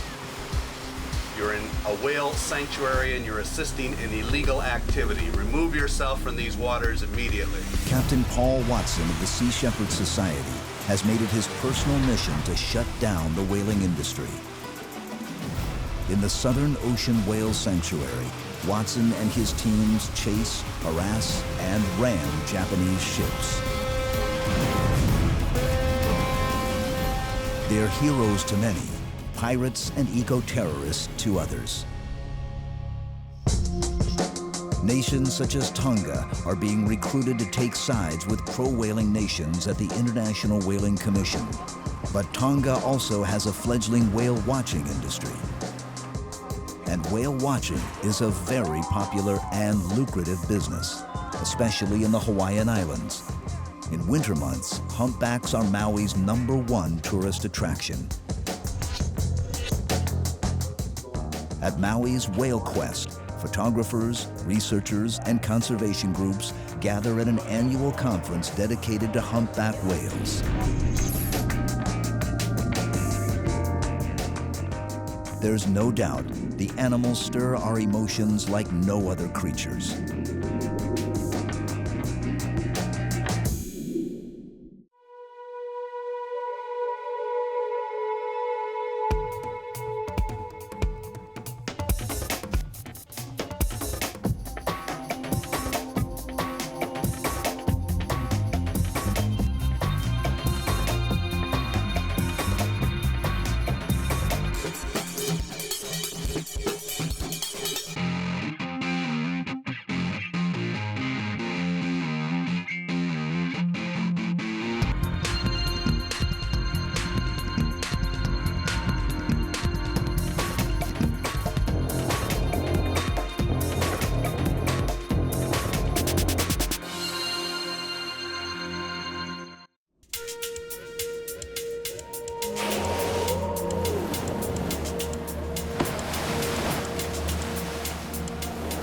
Humpback whales breaching, jaw-dropping acrobatic feats.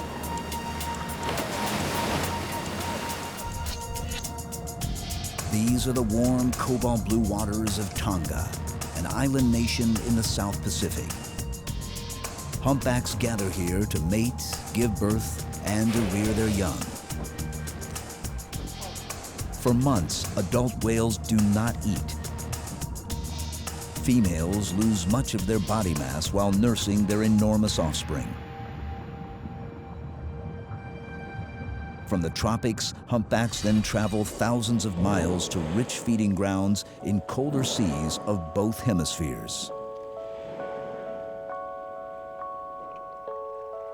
Considering they haven't eaten for half a year, it's a tremendous migration.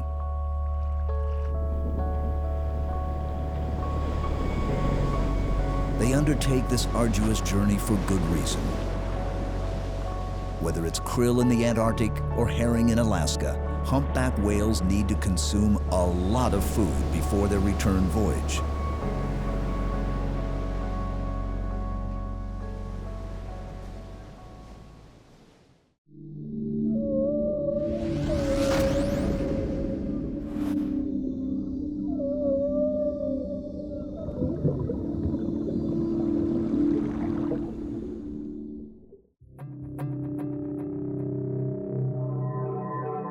Hunted for centuries, whales fueled our insatiable appetites for oil, blubber, and countless consumer products.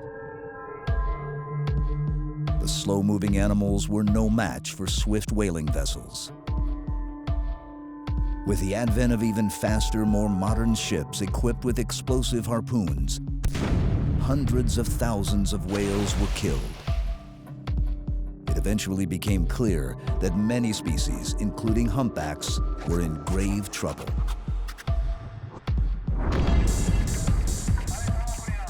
A global moratorium stopped the commercial hunt in the mid-1980s.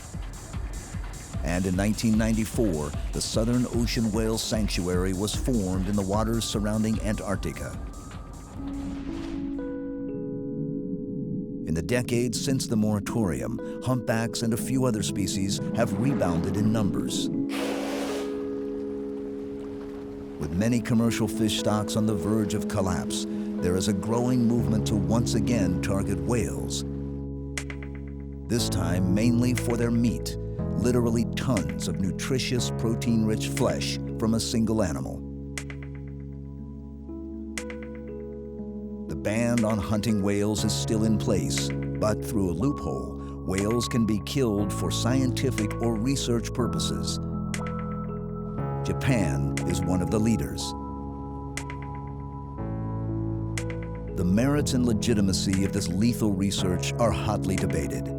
Critics denounce Japan's scientific program as a front for renewed commercial hunting of whales. The Japanese counter that relatively plentiful and smaller minke whales that were not historically targeted are fair game.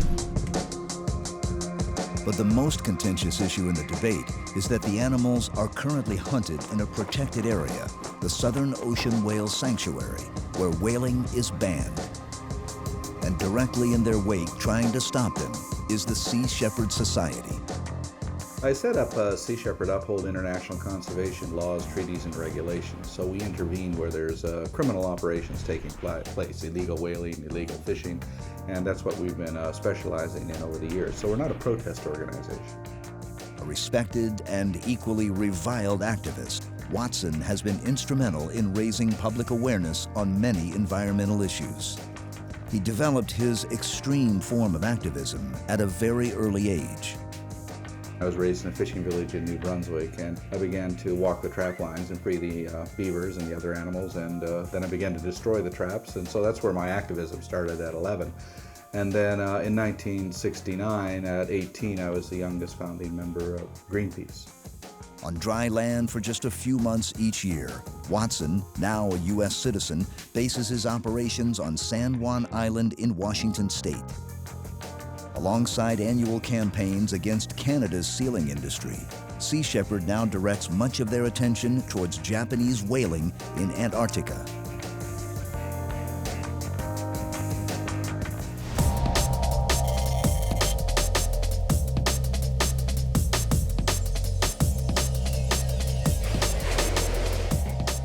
In the austral summer, hundreds of thousands of whales migrate to Antarctica. Countless marine mammals gather in these frigid seas to feed.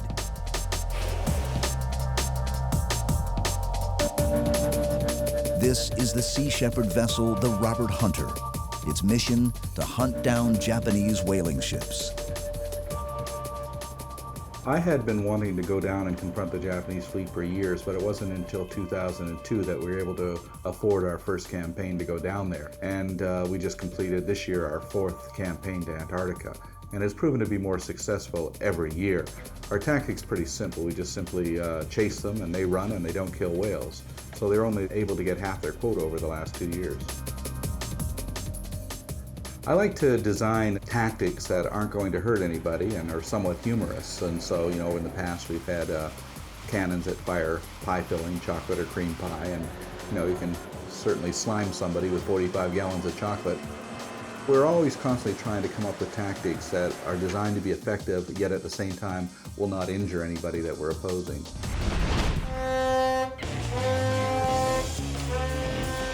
The Japanese don't view Paul Watson's tactics as humorous and are definitely not amused.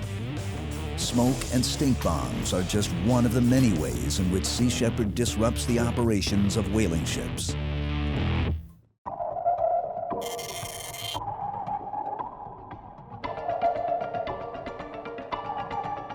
weeks, even months at a time, Sea Shepherd teams search for Japanese ships. And the Antarctic is a massive territory to cover. Confrontations are rare and generally fleeting, but when they do encounter whalers, all hell breaks loose. Kaiko Maru, this is the Robert Hunter. You've been identified as an illegal whaling vessel. We strongly advise that you leave the Southern Ocean's Whale Sanctuary immediately. This is not a protest action, this is a law enforcement action. Pack up your bags and head back to Japan, or we will shut you down. Sea Shepherd utilizes many tactics in their mission to stop whaling ships. One of the more dangerous techniques is propeller fouling. In the middle of an action, dude. Nicely done. You got a line around that prop? Yeah! Right on! That prop fowler is really in there too. It's really turning around with the prop. You can see it swirling with the prop wash. Very nice. We get volunteers from around the world and we interview them. The one question that we sit down and ask them is, are you willing to risk your life to protect a whale? And if they say no, then we don't want it. People risk their lives and kill other people over real estate and oil wells. I think it's a far more noble thing to risk your life over protection of an endangered species or a threatened habitat. I believe that we should save the whales because whales and dolphins are very intelligent animals. I think they're worth saving, that's why I'm down here. And we also give a very clear message to the Japanese fleet that we're not Greenpeace or not a protest organization. We're capable of doing a lot more, and we want to stop them, to shut down their illegal operation, because that's what it is. As long as they run from us, as long as we're in their slipstream, as long as we're on their tail following them, they can't kill whales. And they know that, so they'll always try to get away from us. Smoke him! Smoke him! Smoke and stink bombs severely disrupt activities on the Japanese ships. The flensing decks can be rendered inoperative until they are thoroughly cleaned. One of the more noxious substances is butyric acid, which is found in rancid butter, vomit, and body odor. It really smells. When all else fails to send the whalers packing, a final and very controversial technique is to bump or even ram them. Go ahead, dead ahead. 20.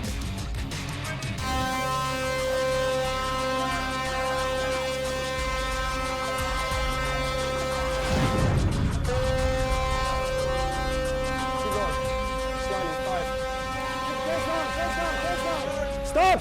Who rammed who in this January 2007 incident is still being debated, and both sides claim the other is at fault. Check out damage, please. Any people checking the damage?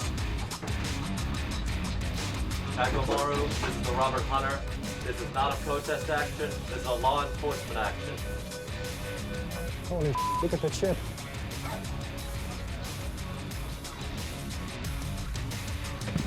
Put me on a mating, okay? Takes 20. Thank you, sir. Engine stop. The Japanese did indeed issue a mayday. This wouldn't be the first or the last international incident in Sea Shepherd's Antarctic campaigns.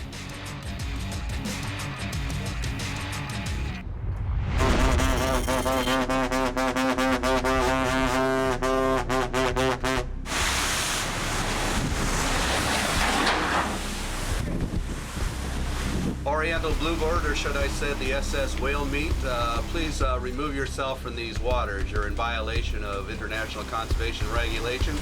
We're acting in accordance with the United Nations World Charter for Nature and implementing these regulations. You're in a whale sanctuary and you're assisting in illegal activity. Remove yourself from these waters immediately.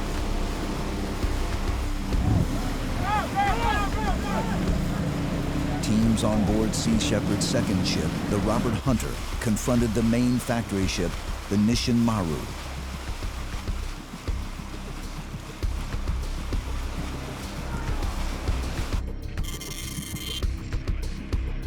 In the next campaign, a Sea Shepherd team attempted a very risky maneuver, boarding a factory ship. Be advised, they are attempting to throw Topsy overboard. I say again, they are attempting to throw Topsy overboard. Houston Morrow, this is Steve Irwin. You are detaining 2 of our crew members illegally. We strongly advise that you release them. The 2 Sea Shepherd crew members were held briefly by the Japanese. They were eventually turned over to Australian officials who had helped negotiate their release. Back on board their own ship, they were greeted as heroes. Cheers. Cheers.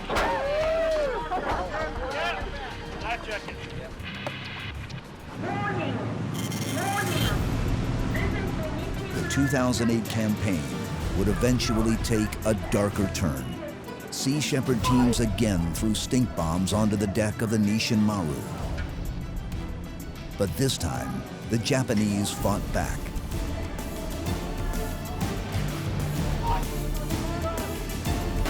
Armed guards tossed flash grenades at the Sea Shepherd crew.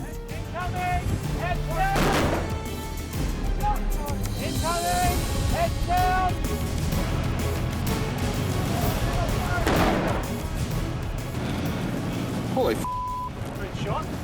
Watson, who always wears a bulletproof vest, may have been shot. Something hit me right here.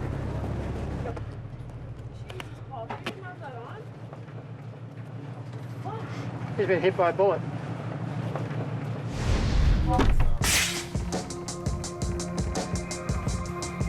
Going as fast as I can. Yeah, I see him. Sea Shepherd's future campaigns will no doubt be controversial and confrontational. Every single marine mammal on this planet is endangered. Not only that, most of the fish are endangered. Every single commercial fishery is in a state of collapse. The oceans are dying.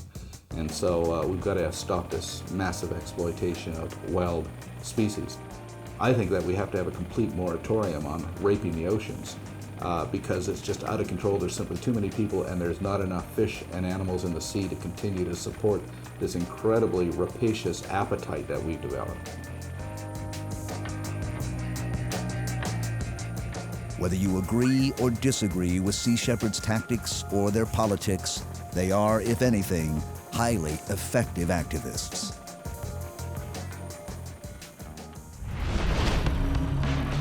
There are alternatives to killing whales. Whale watching is a very lucrative business. A live whale can be worth far more than a dead one. Oh my God.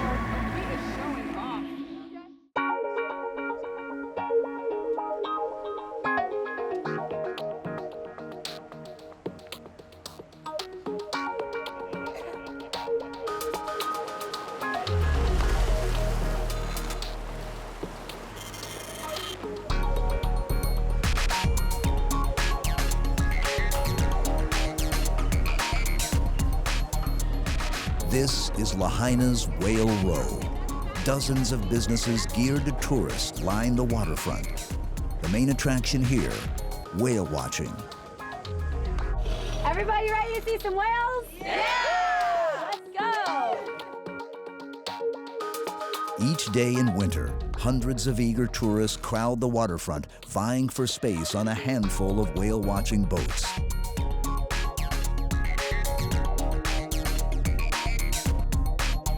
All right, watch your step there, folks. Welcome on board. Thank you, at home. Welcome aboard. Nope. Whale-watching boats of all shapes and sizes head into the channel between Maui and Lanai in search of humpbacks.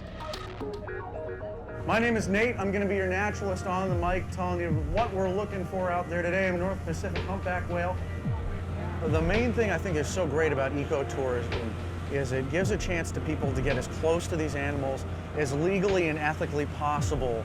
We get to take people out here and show them these whales, you know, literally probably the biggest thing they'll ever see in their lifetime. This is definitely the biggest tourist attraction here on Maui.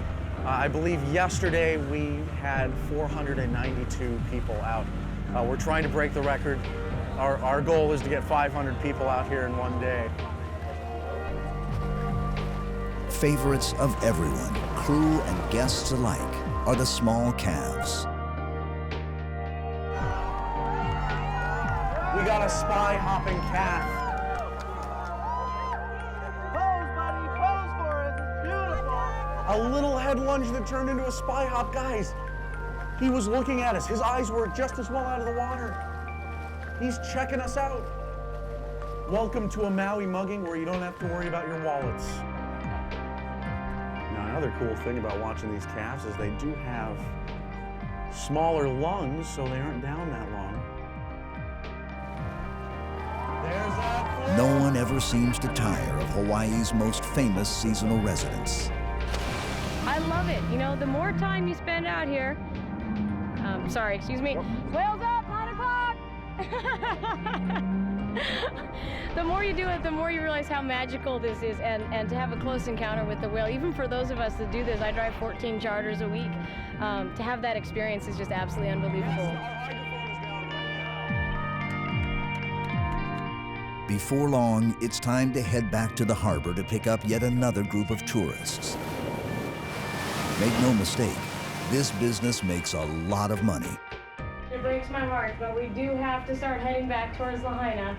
So nothing makes whales fly out of the water faster than heading for home, so do keep an eye out behind us.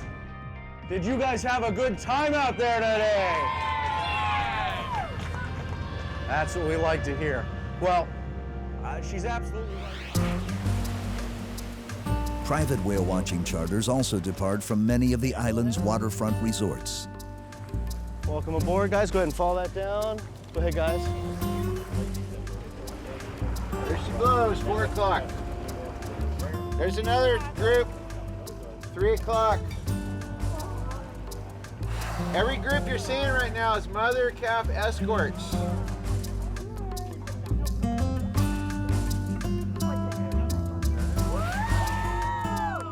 It's very difficult to describe the experience of whale watching.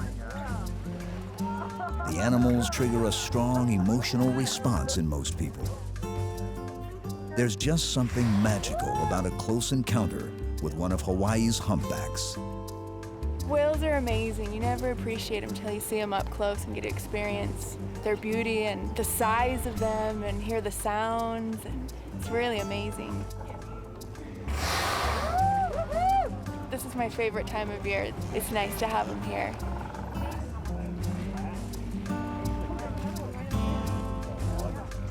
Right there. Coming up, here he comes. Hey, buddy. Right there. Hey. Wow. Yeah, that's what you're looking at.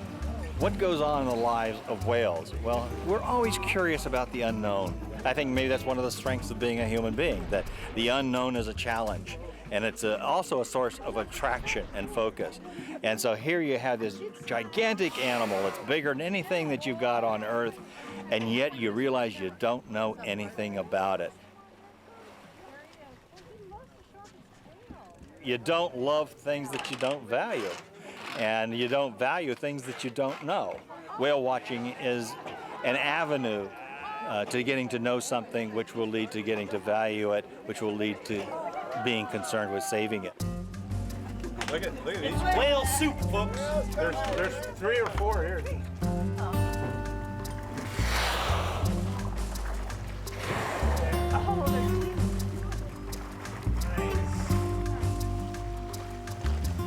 Oh my God. And there's one of the males, so the other 2 are probably to the left of him. Wow.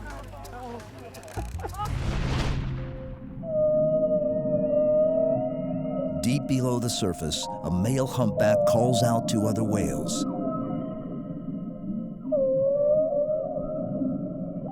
Singers have long fascinated and perplexed whale researchers. What exactly are humpbacks trying to say?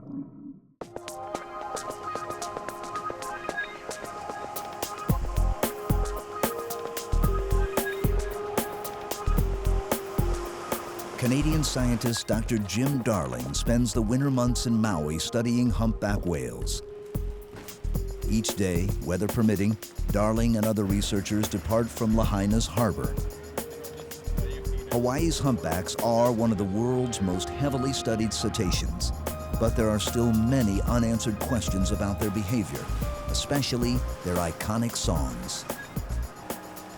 Humpback whales spend the summer feeding all around the Pacific Rim, from northern California to northern Japan. In the winter, they migrate to breeding grounds in tropical waters, subtropical waters like Hawaii. The males are here to mate. The females have two roles when they're here. One is to mate, and the other is to give birth and nurse. Whale researchers in Hawaii have made an encouraging discovery. Humpback numbers are definitely on the rise. Population in the North Pacific is increasing, and increasing quite quickly. You know, since we started looking at whales here in the mid-70s, there's just no question that the numbers have at least quadrupled in this area. And all indications are is that the population is continuing to increase in numbers and is beginning to re-inhabit traditional ranges which were empty for decades after whaling. So in the present, right now, it appears that this particular population of whales is doing relatively well.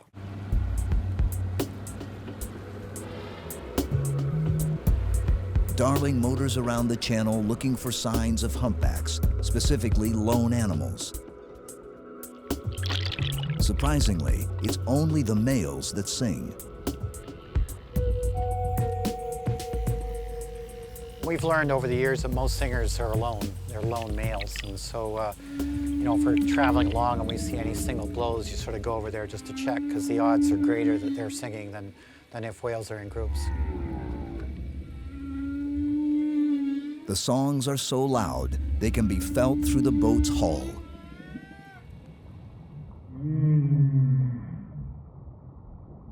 We know that humpback males sing during the breeding season.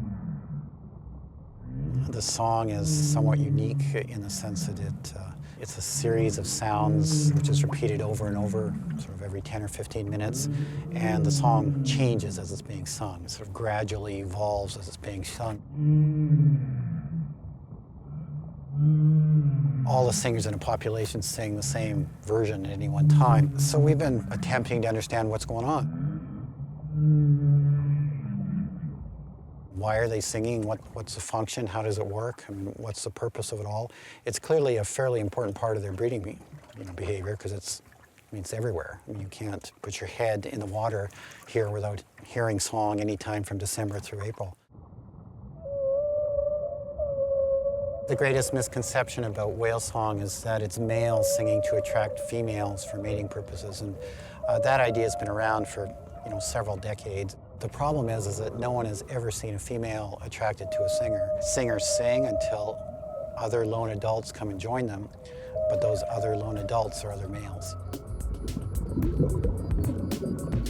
So we listen to the song, and there's a part of the song where usually just precedes them coming up, and you listen until it comes to that part of the song, and then you start looking around for whoever surfaces.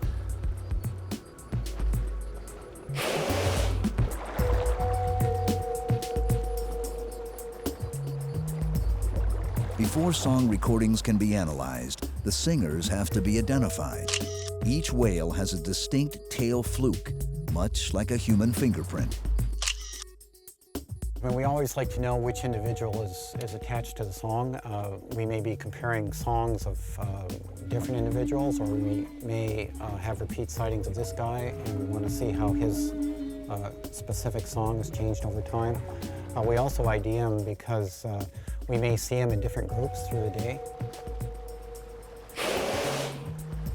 There's quite a bit of interaction going on here between the two males, and the mother and calf probably trying to stay out of the way.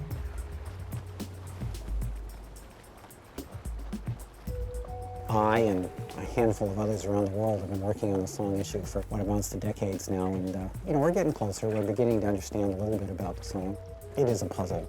You just want to see how close you can come to solving it.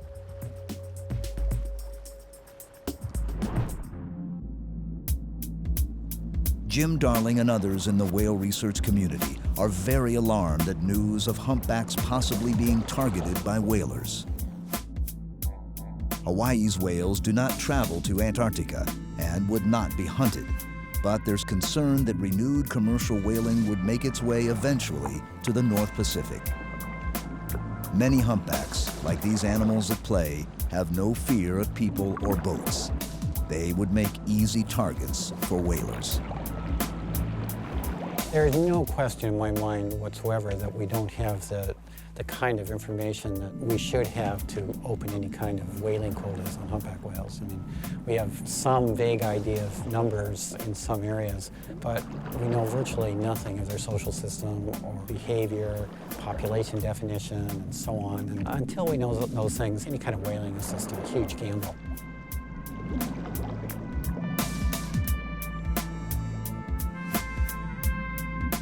Researchers and whale watchers are not the only people concerned with the welfare of humpbacks. Photographers and filmmakers have long held a deep fascination with these enigmatic animals. Renowned artists such as David Fleedham, David Dubélé, and Flip Nicklin are strong opponents to the prospects of renewed commercial whaling. And at Maui's Whale Quest, these photographers, scientists, and conservation groups all gather for an annual conference dedicated to humpback whales. Still photographer David Fleedham has a special affinity for humpback whales. Maui resident for over 20 years, Fleedham has encountered more than his fair share of whales. He fondly recalls one of his first experiences with a humpback. Down in the South Pacific was the first place I saw one underwater. They're so enormous, it's like a huge bus swimming around underwater. It really takes your breath away. It's hard to believe that anything alive is that big. One whale stayed underneath our boat for probably about 4 hours. We stopped and had lunch, which if anybody told me I was going to be eating a sandwich, and as a humpback whale was swimming around my boat, I would have told them they were nuts. When you slipped into the water, it would immediately swim straight over to you, and it would hold its pectoral fin out and wave it only just a few feet in front of your face. I have no idea what the whale was trying to tell me. Finally, I was like, well, I have that shot and I have that shot. And so I started getting as tight as I could, and I got a shot of the tubercles. Around their jaw, on the top and the bottom of their head, are bumps, and each bump contains a hair. And for the first time, I actually got a shot where you can see the hair in the tubercle. When humpbacks sing, the sound is so loud, you can hear it before you even get in the water. It reverberates through the hull. And once you get in the water, there's some low sounds that they make where you actually get shaken underwater by it. The first time that I ever free dove down onto a singer, the sound was so loud I couldn't hold my breath. I ended up coming back up and going, all right, calm down, take a few deep breaths, and then dive back down. The singers are phenomenal. Fleedham shares the concerns of many that renewed commercial hunting of whales, especially humpbacks, is a grave mistake. It seems that to begin whaling again at this point in time is ridiculous. The whales have been protected for so long. In the 20 years that I've been in Hawaii, I hear more and more of encounters between boats and whales, friendly encounters, where the whales approach the boat and they stay around the boat. But the whales, I think, are just getting more and more acclimatized to people and boats and have no fear of them. To now begin hunting them is like hunting bears in Yellowstone Park. The humpback has just now reached the point where it's a question whether or not it is still an endangered species.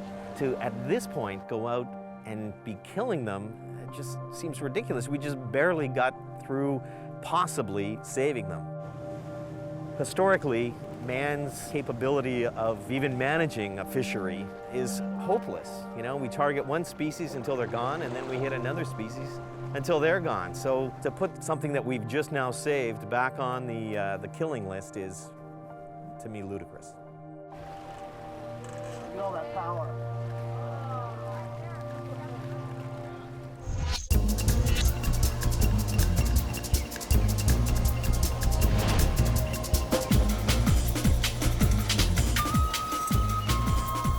Kapalua's Whale Quest Conference, a diverse group of artists, researchers, and conservation groups gather to celebrate Hawaii's most famous cetaceans.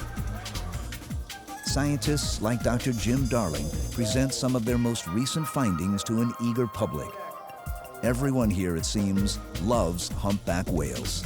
Whale Quest is a 3-day event that we put on every year to help try to bring the research community together with the public so that we can share what we're learning about whales and try to get everyone as excited as we are about what we have right here in our backyard. We have up to 60% of the North Pacific population of humpbacks coming here every year. What we want to do is share that information with as many people as we can and get it out. And Whale Quest Kapalua is one way that we can do that. So we try to incorporate and include people that are looking at the ocean, that are passionate about the ocean from a number of different perspectives, from photography, from videography, cinematography, as well as the science, because it's really that combination of all those things that will lead to hopefully people becoming inspired and getting excited about conservation. The size of these creatures in the water is extraordinary.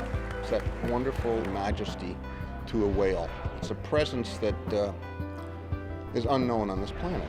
There's no other animal that has that enormous, silent, and absolutely graceful presence.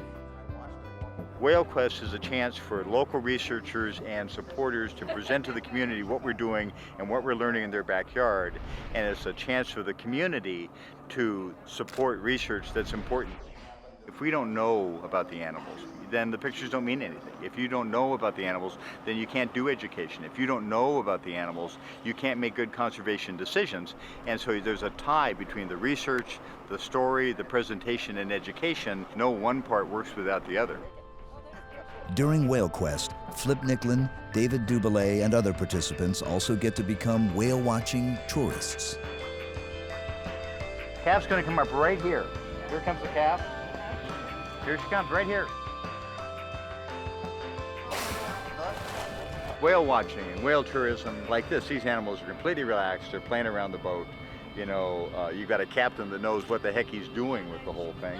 And how can you beat this? You know, it's wonderful. It'll change everybody on this boat and what their attitudes are towards the humpback whale. That's a tremendous positive thing.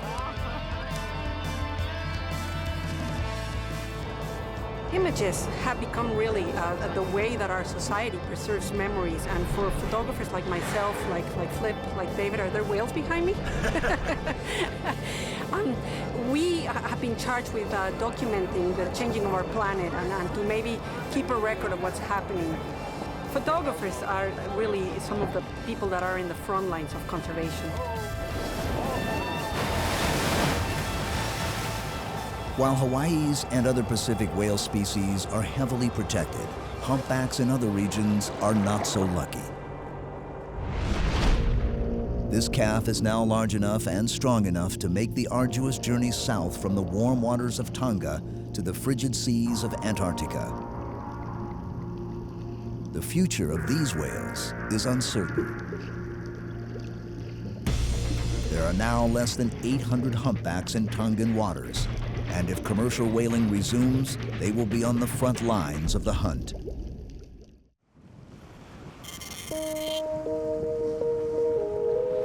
The sheltered waters of the South Pacific nation of Tonga have been important breeding grounds for humpback whales for millennia.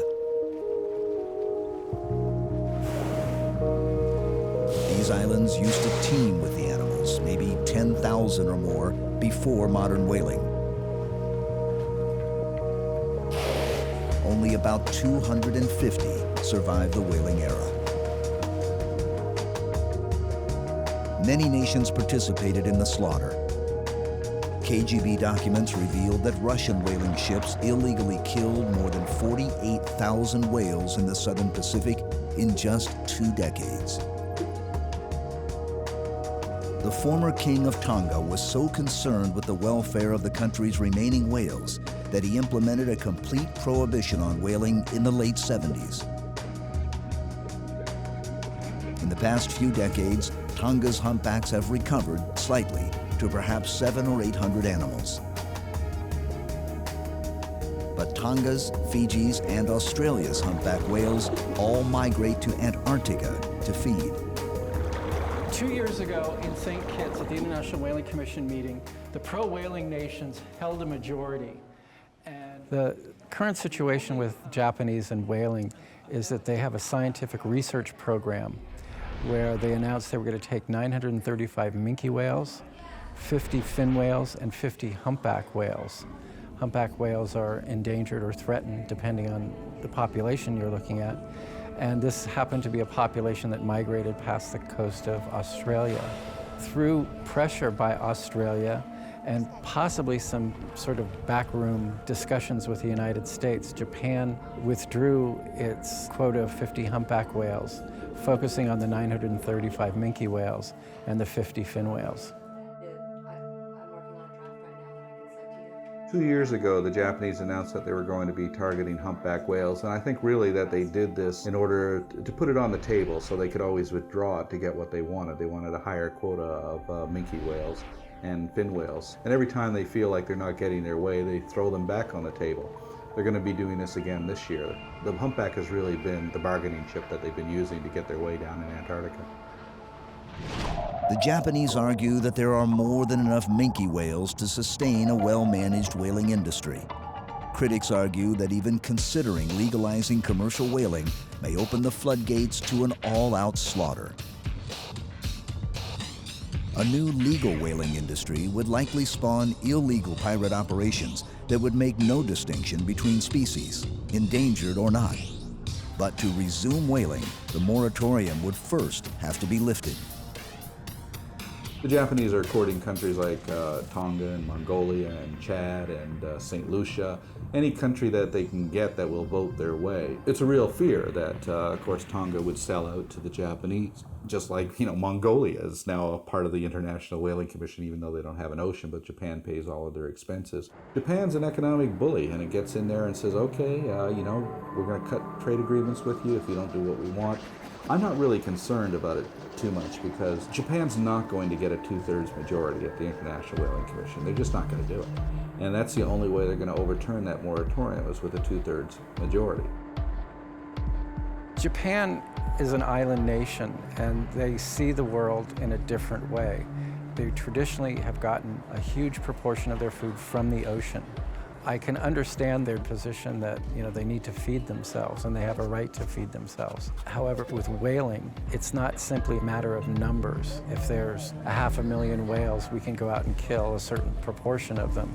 It is how that 500,000 whales are distributed in the ocean, how isolated they are from one another. There's a lot of questions there that need to be answered before you can scientifically say that you can sustainably harvest that population. The idea of harvesting a natural resource is, can you do it, which is a scientific question, and should you do it, which is a moral, ethical question. And I don't think the science part has been answered yet. The moral and ethical part of that equation, I think, is always going to be a bone of contention between pro-whalers and anti-whalers. The growth of whale-watching tourism has been spectacular. It now occurs in almost 100 countries. It's estimated to generate in excess of $1 billion each year. And even minke whales are popular tourist attractions.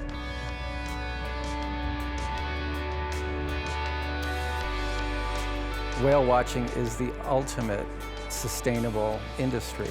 You're not doing anything to harm the whales. You can keep people going out and seeing whales year after year after year. It brings money into local economies. These small South Pacific islands, Tonga, for example, I would love to go to Tonga to go whale watching, and I know a lot of my friends would. But the idea that these whales are also being hunted would make me less apt to go to a country like that to go whale watching. This year, the Japanese again announced a self-awarded quota of 50 humpback whales. And yet again, they canceled the plans after closed-door negotiations at the International Whaling Commission. Can whale-watching tourism help save humpbacks and other whales? Perhaps. For now, humpbacks are still protected, but it may be just a matter of time before the whaling moratorium is lifted.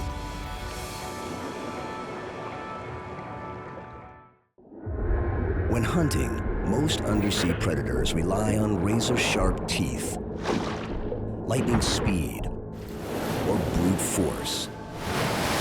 But There are also creatures that feed and defend themselves with more subtle but no less effective weapons. For many animals, survival depends on a powerful discharge of venom.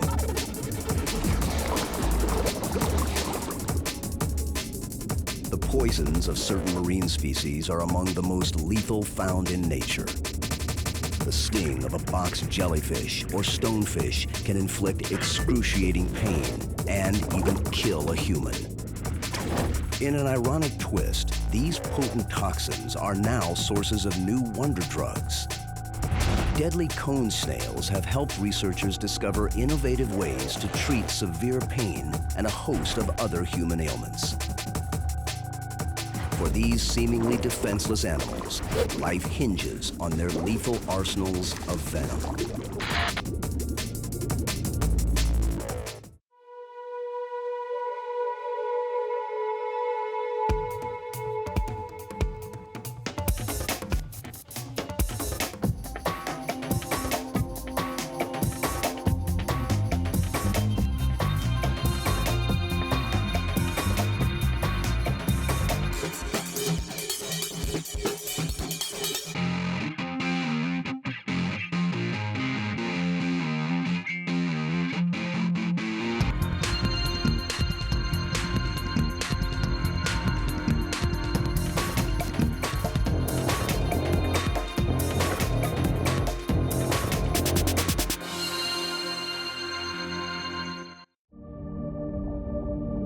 In a coral garden, animals of every shape and description weave a living tapestry.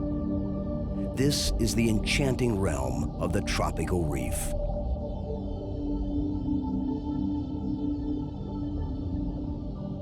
In this undersea city, the struggle to survive is the driving force behind the lives of all creatures.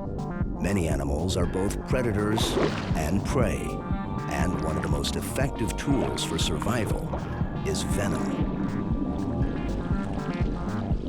Some species use conspicuous, even flamboyant displays to advertise their toxins, while others rely on more subtle means to eat or not to be eaten. Of the many creatures which utilize venom, only a handful are deadly to humans.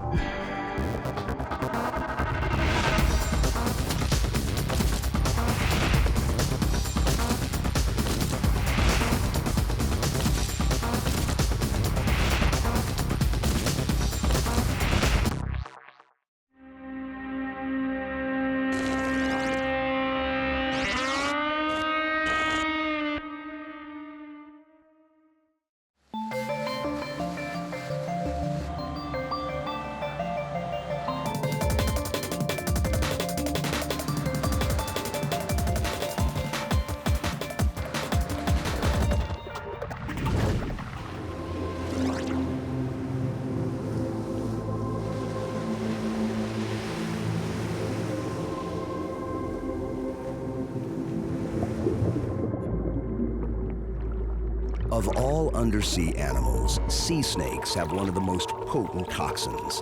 Their venoms are far more powerful than those of most terrestrial snakes. Just a few drops are enough to kill a human. Many divers and swimmers have had the unnerving experience of a curious sea snake approaching or even touching them.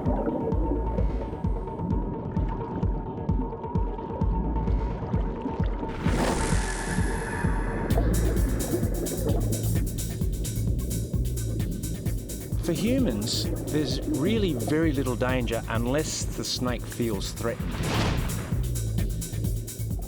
They're a wonderful animal to work with under the water because they're not threatened by us, and so we can handle them as long as you're gentle and they don't feel stressed. Then they're really a very easy animal to work with.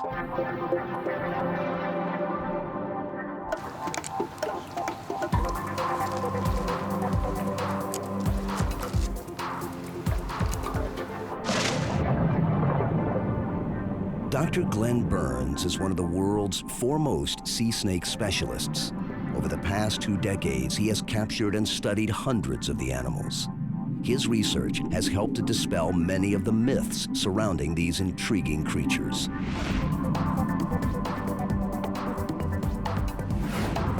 danger to humans from sea snakes has been greatly exaggerated. They are far less likely to bite us than virtually any venomous snake. And unlike other deadly species, they can be safely handled. The inquisitive reptiles look at divers as just another piece of reef to explore in a search for their favorite foods. We are clearly a greater threat to them than they are to us.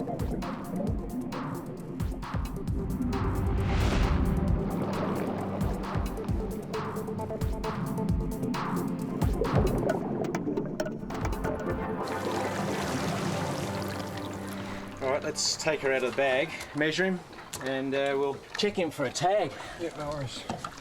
Come on, out you come. This one's actually a male.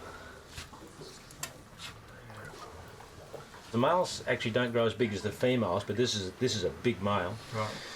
So what we might do is we'll pop him up here on the bench, and if I hold the body, and I'll get you to handle the rest of the body, and we'll measure him. Yep, no worries. And we'll get a length on him. Yep, the head. Because sea snakes have little fear of man and are relatively easy to capture, they are often killed for their meat and skins.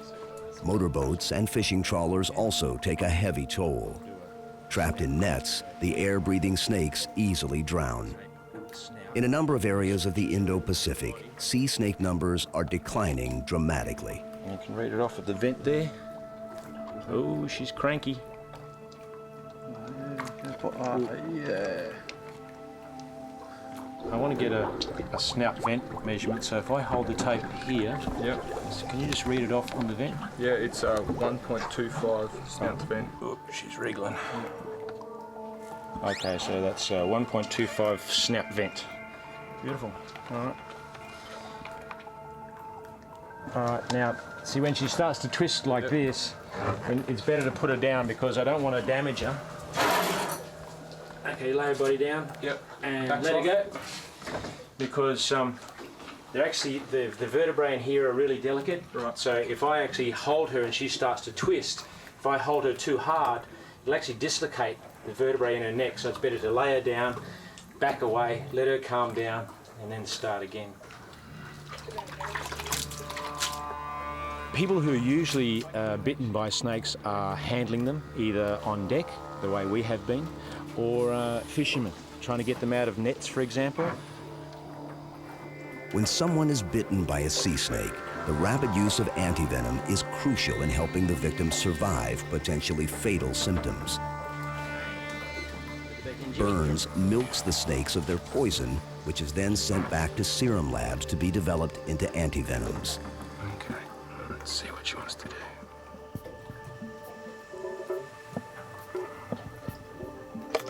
Oh, okay, so she gave most of her venom then, just in one bite. You can see it there in the bottom of the glass. And that's a lethal dose. That's enough to kill us both. If she bit me now, she's still potentially capable of delivering a lethal dose of venom, even though we've just milked her. When she bites you, you don't really know how much venom that she's pumped into you. It may be a dry bite. I was bitten once before, and it was a dry bite. I was bitten but not envenomated. And you don't know. You don't know whether you have any venom in you until you start to show symptoms. Okay, so if you can take her head, I'll just. You right there? I'm down. Beautiful. Right? Yeah, I got it. You right? Yep. To distinguish individual snakes, Burns utilizes an electronic microchip called a pit tag. With a minor surgical procedure, he inserts the tiny device directly into the animal's body. There it goes there. Okay.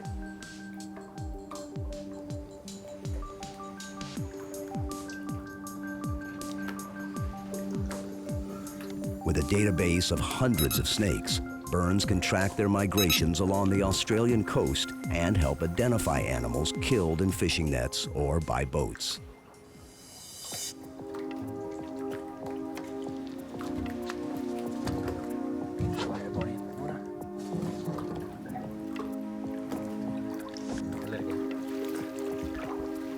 Very nice.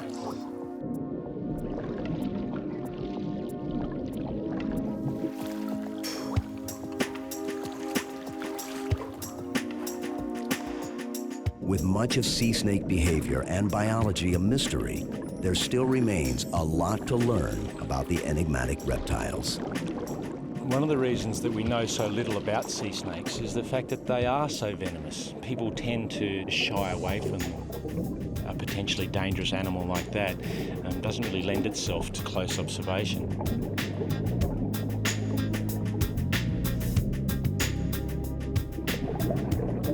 I've been working with sea snakes for 20 years now, and I'll continue to work with sea snakes. I still find them fascinating.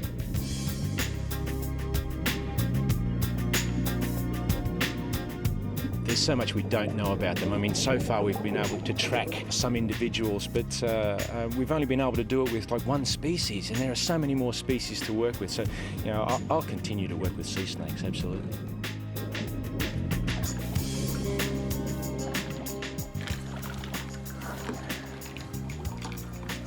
Whoa, cranky.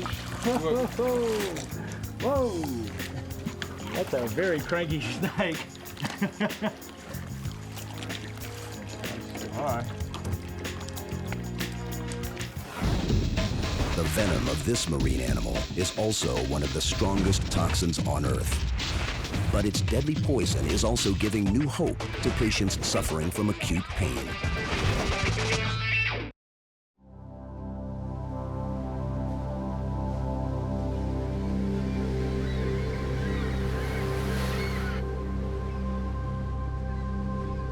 Australia's Great Barrier Reef, stretching for over 1,200 miles along the country's eastern coast, the reef is the largest community of living organisms on Earth.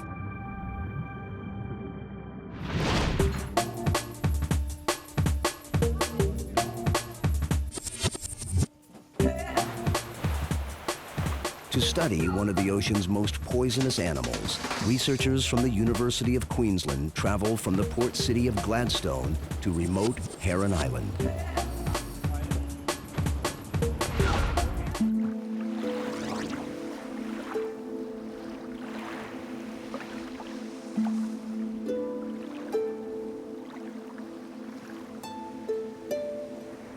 Located at the extreme southern tip of the Great Barrier Reef, Heron Island is a renowned bird sanctuary.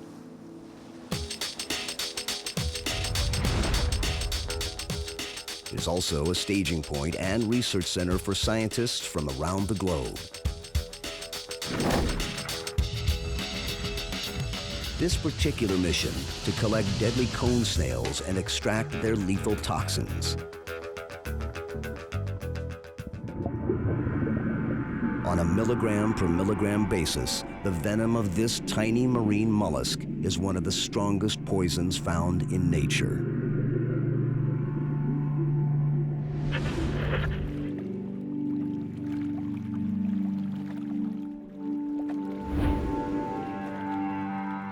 Coveted for their beautiful shells, many collectors, divers, and beach walkers have discovered that the attractive snails pack a powerful punch. They've been the cause of hundreds of serious injuries and several documented deaths. Their venom is strong enough to paralyze or kill a human. In the envenomation process, most individuals feel a sharp pain. They have a feeling of loss of control of body function. Their blood pressure can either go up or down. They have trouble moving, trouble breathing. Get you some oxygen. We're gonna take good care of you, don't worry. The neurotoxins of certain cone snails are so powerful that they can cause the human respiratory system to shut down. While fully conscious and aware, many victims lose the ability to breathe, or the heart simply stops beating.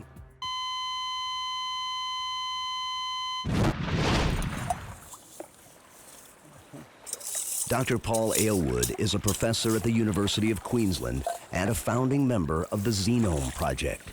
Venom is a pioneering leader in the research and development of new medicines derived from the venom of toxic animals. And the venom of the cone snail is likely the world's richest treasure trove of new drugs.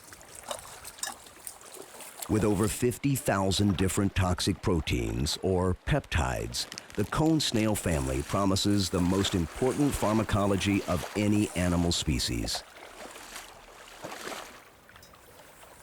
With the right dosage and combination of peptide molecules, these poisons appear to be highly effective in the treatment of a number of human ailments. Each conotoxin impacts upon a different nerve system in humans. Some of these relate to pain, others to blood pressure, others to mood, and others to muscle control. So they're a huge source of potential drugs. Australia is home to 100 of the world's nearly 600 species of cone snails.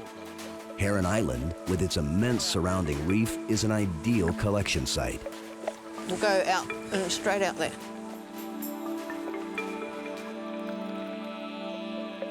I think it's going to be another half an hour.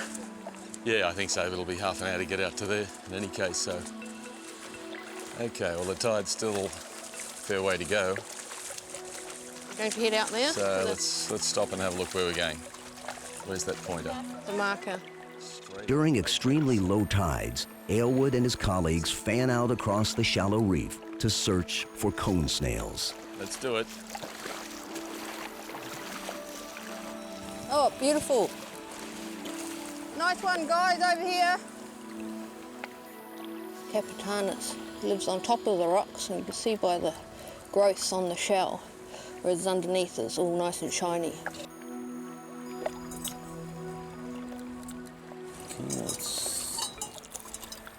No, nothing there. And there's the rest. Good find. Aha, pretty. Got something? Oh yeah. Oh, very nice. Yes. Beautiful, beautiful. Lovely and shiny. Living under the rock. Mm-hmm. Straight under that Conus sand. striatus. Mm-hmm. The researchers need only gather 1 or 2 snails of any given species. Their toxins can then be analyzed, sequenced, and replicated in a lab. The collection of a small number of animals has a negligible impact on mollusk populations. It's a Bernius or a Braeus. Good. Yeah, absolutely. It's just a young snapper.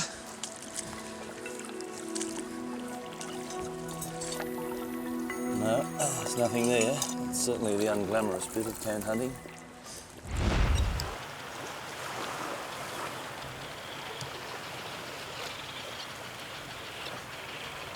After dark, the animals are more active as they leave their coral hideaways to feed. At 2 a.m., the crew returns to the reef to search for the nocturnal hunters. Well, with a bit of luck, they're cruising around in the evening. In principle, it's they should all be awake and out. In practice, it's pretty hard to see them in any case.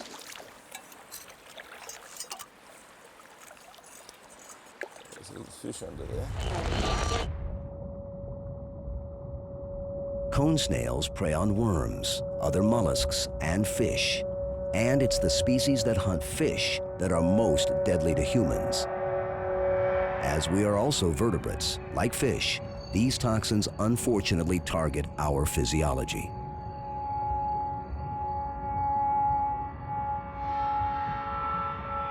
The mollusks can smell their quarry from a considerable distance.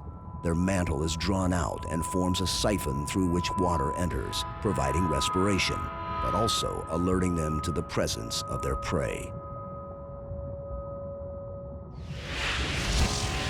And at night, most fish are asleep.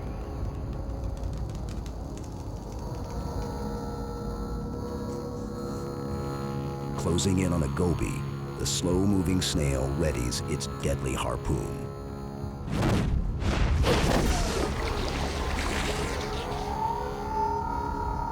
In seconds, the fish is immobilized, and the mollusk wastes no time in ingesting the huge meal.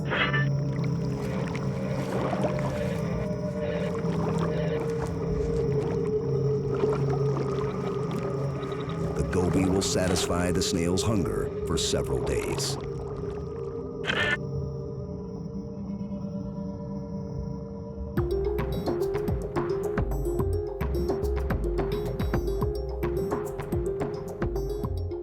At the research station, scientists extract tiny venom glands of various cone snails. It's a laborious process and difficult work.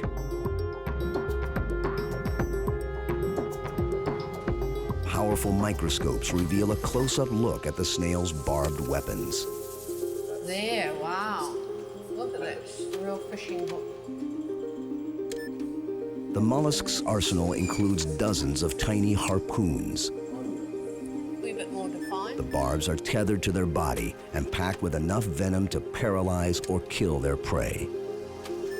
Cone snails are indeed one of nature's most brilliant and deadly designs.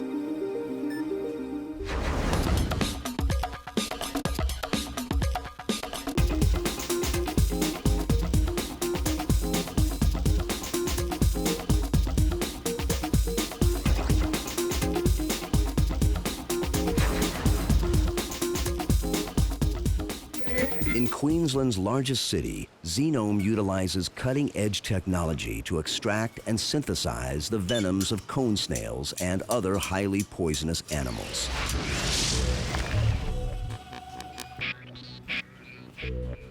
One of Australia's deadly killers, the funnel web spider, is also a potential source of new drugs. Its poison can be milked by gently stimulating the animal. Rearing up and exposing its large fangs, the spider discharges a lethal venom.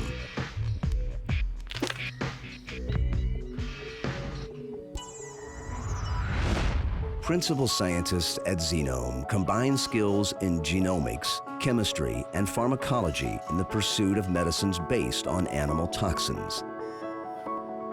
The researchers have a particular interest in cone snails. The poisons of these beautiful mollusks are becoming the holy grail of new drugs. The toxic molecules, or peptides, of cone snails work by disrupting communications between different cell groups. By blocking these transmissions, conotoxins can effectively treat a wide variety of ailments. They've got many hundreds of different peptides, and what we do is take out one or two and isolate them, work out their activity, synthesize them chemically, and then we can test them in people. Venom's research has a very bright future, we believe, because it's got the potential to treat diseases that are presently untreatable. We can really now start to get very excited about the potential of these to treat a much wider range of disease. Depression, epilepsy, autoimmune diseases, and acute pain are only a few of the areas in which cone snail venoms appear to hold great promise. Scientists at Venom have isolated peptides from the venom of nearly 100 species of cone snails. Remarkably, their toxins are far more potent and effective than morphine and other opiates. And best of all, they're non-addictive.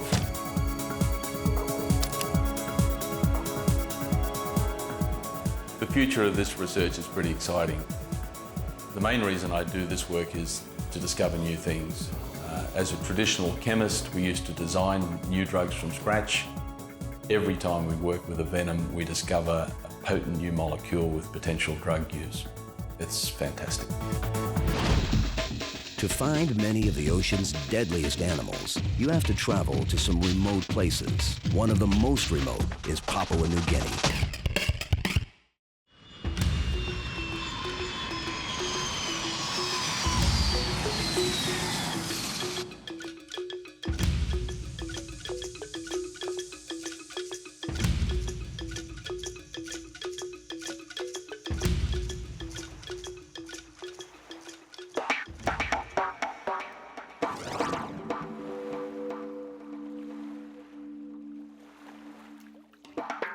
There is no better place in the world to find the sea's most venomous creatures than Papua New Guinea.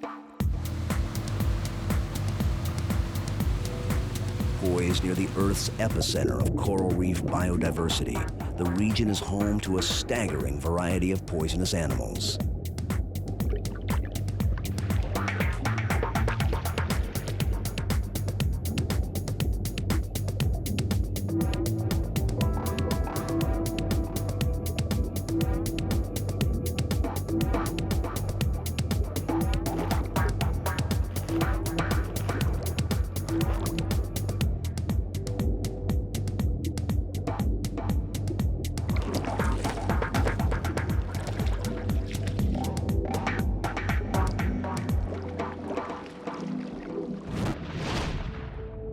This nearly invisible invertebrate is the most toxic species of them all, the box jellyfish. They are responsible for more fatalities and serious injuries to humans than all other creatures in the sea combined, including sharks. Box jellyfish are a deadly presence in the tropical Pacific.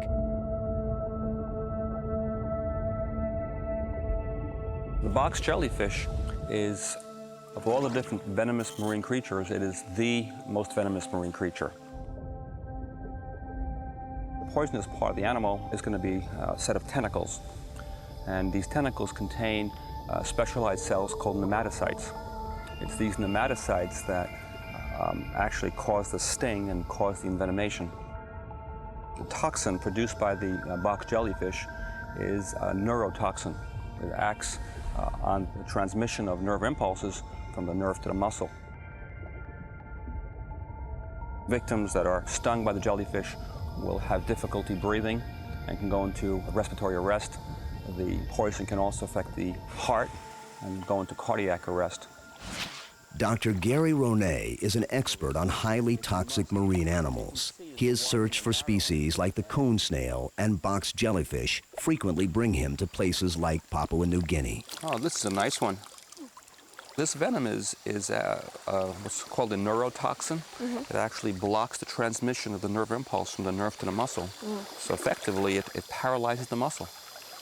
As a matter of fact, in some cases, the poison is so powerful that the person is transported to a hospital. They have to put on a breathing machine, a ventilator. Oh, wow. But it's an extremely powerful poison, very interesting poison, too. The waters of Papua New Guinea, the Indo-Pacific area, has the greatest biodiversity of marine life in the whole world. And the greatest number of species are concentrated in very small areas. This biodiversity offers the diver a tremendous opportunity to see the most beautiful creatures in the world. Many of these are venomous and potentially dangerous, but they all play a role in the ecosystem.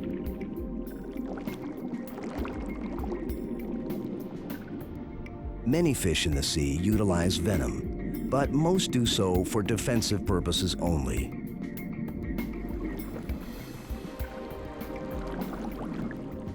These harmless-looking creatures are marine catfish.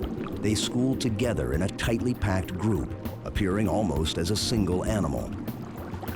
But they also have a hidden defense mechanism. They are highly venomous. Dorsal and pectoral spines are packed with a lethal cocktail. Believe it or not, these tiny fish have caused human fatalities.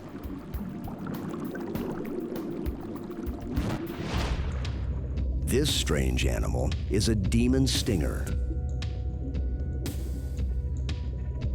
Beauty may be in the eye of the beholder, but there are likely few who would find this creature attractive. It is still sometimes referred to appropriately as a ghoul or devilfish.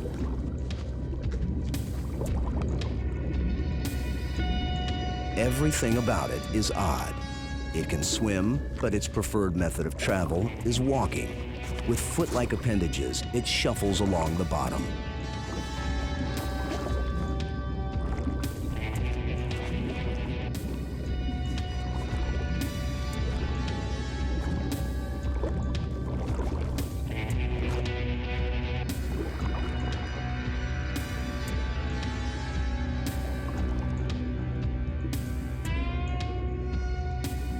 The demon stinger is part of a very large extended family named Scorpinidae, more commonly known as scorpionfish.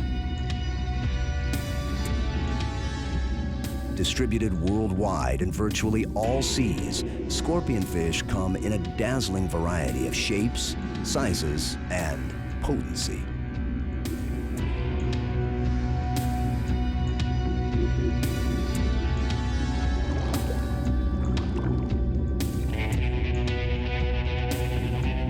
Their venom-laden spines are very effective defensive tools. But to eat, scorpionfish rely mostly on camouflage and lightning-quick speed.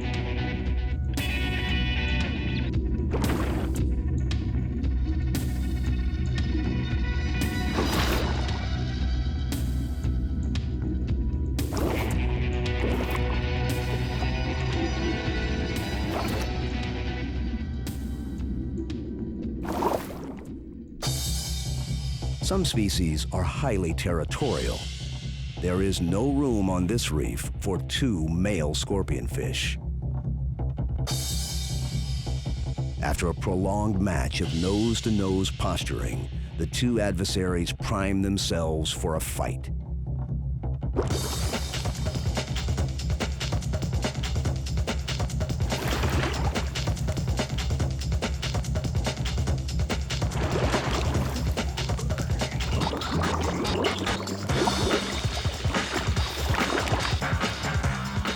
After locking on his foe, both animals rest.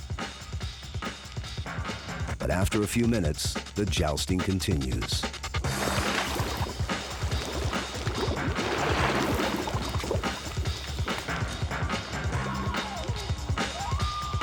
This contest can last for hours.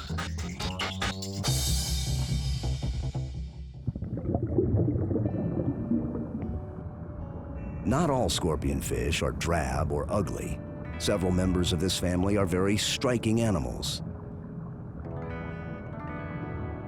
Their finery has inspired many names, such as turkey, lion, or zebrafish. Like most scorpionfish, their dorsal and pectoral fins are loaded with poison. Venom sacs at the base of their spines discharge a potent toxin at the slightest touch. Favorites in the global aquarium trade, many hobbyists have learned firsthand that this is one beautiful fish that you do not want to handle.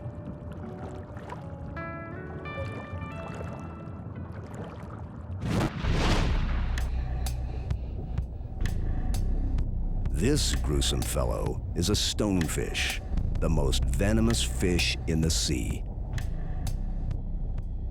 An envenomation from a stonefish or any of its related fish, any of the scorpion fishes at all, is extremely painful. A colleague of mine was envenomated by a stonefish, so when we had to race him off for first aid and get medical attention, so I know firsthand just how much pain a person can experience from stonefish, almost to the point where you lose any rational thinking. The way a stonefish envenomates you is the physical pressure of stepping on the spines ruptures the skin, and then the pressure of your foot pushing down upon the spine compresses the venom sacs and the venom gets into you. This colleague of mine who was envenomated by a stonefish and the intense pain, I can imagine someone who didn't have the same strength of character as he did may well have wanted to end their life rather than continue experiencing the pain.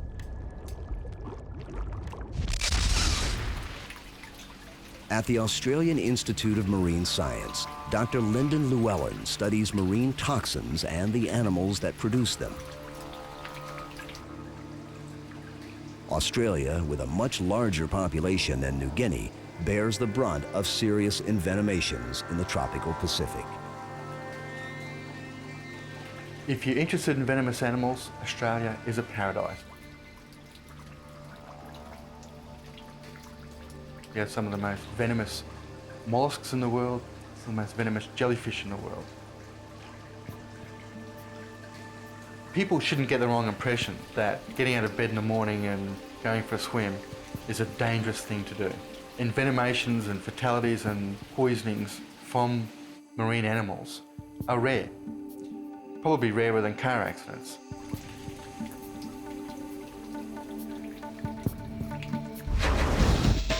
Many jellyfish are poisonous, but on a tiny island in the South Pacific, this species evolved to survive in fresh water and lost its venom.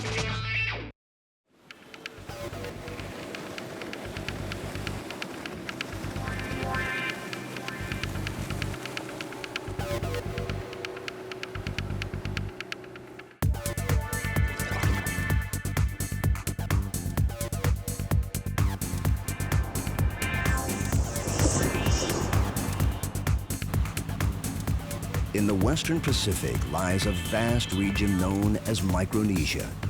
It is not a singular country or island, but rather an immense oceanic territory that contains over 2,200 islands.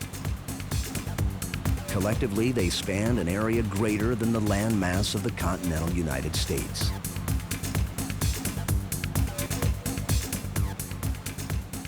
The tiny country of Palau is located on the far western fringe of Micronesia. Like emerald jewels in a turquoise sea, its massive lagoon is sprinkled with picturesque islands.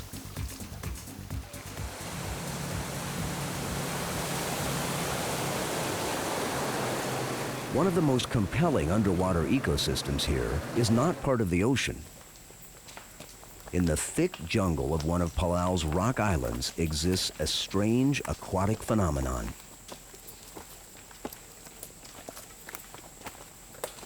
Seismic upheaval caused a small portion of the lagoon to become trapped in the center of the island. This eventually isolated the lake from the surrounding ocean. Jellyfish Lake is a brackish lagoon that is home to over 100,000 non-stinging jellyfish. A few species of fish and 2 types of jellyfish adapted to the decreasing salinity, evolving certain unique characteristics. Most importantly, the invertebrates lost their venom.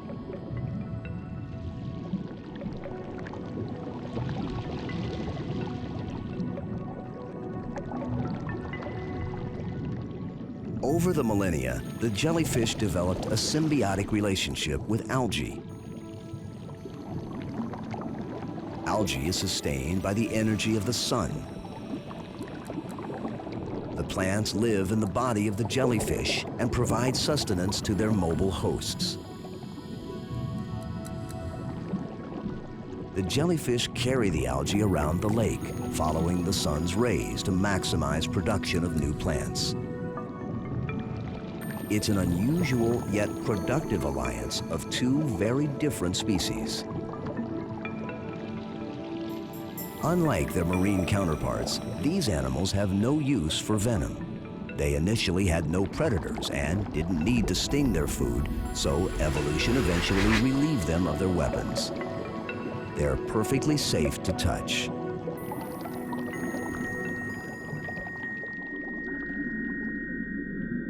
But another marine predator followed them into the lake. It's unclear how or when they arrived, but unlike the jellyfish, these anemones did not lose their ability to sting.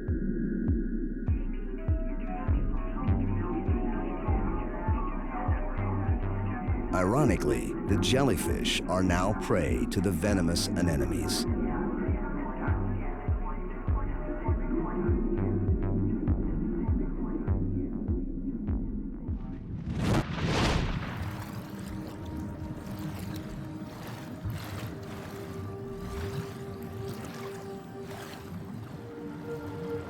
To feed, and especially to avoid being eaten, most animals rely on some form of weapon or specialized behavior.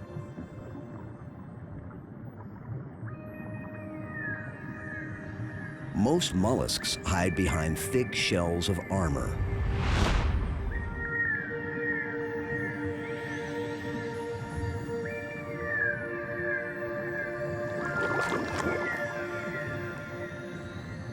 Other animals, like this pygmy seahorse, utilize camouflage to conceal themselves. Pipefish, a close relative of seahorses, mimic sea fans or corals. Some creatures take shelter in deep burrows, while a few even bury themselves completely in the sand.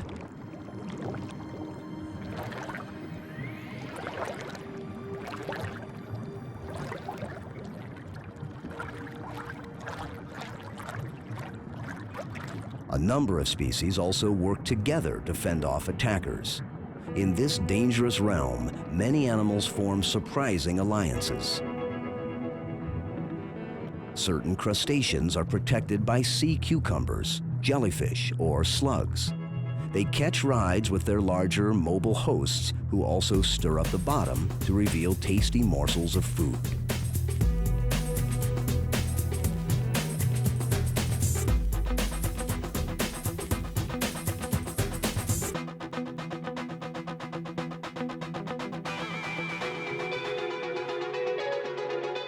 In addition to meals and transportation, these shrimp have another deterrent to avoid predation. Nudibranchs are poisonous. If it weren't for their small size and inconspicuous habits, these sea slugs would be star attractions of the reef.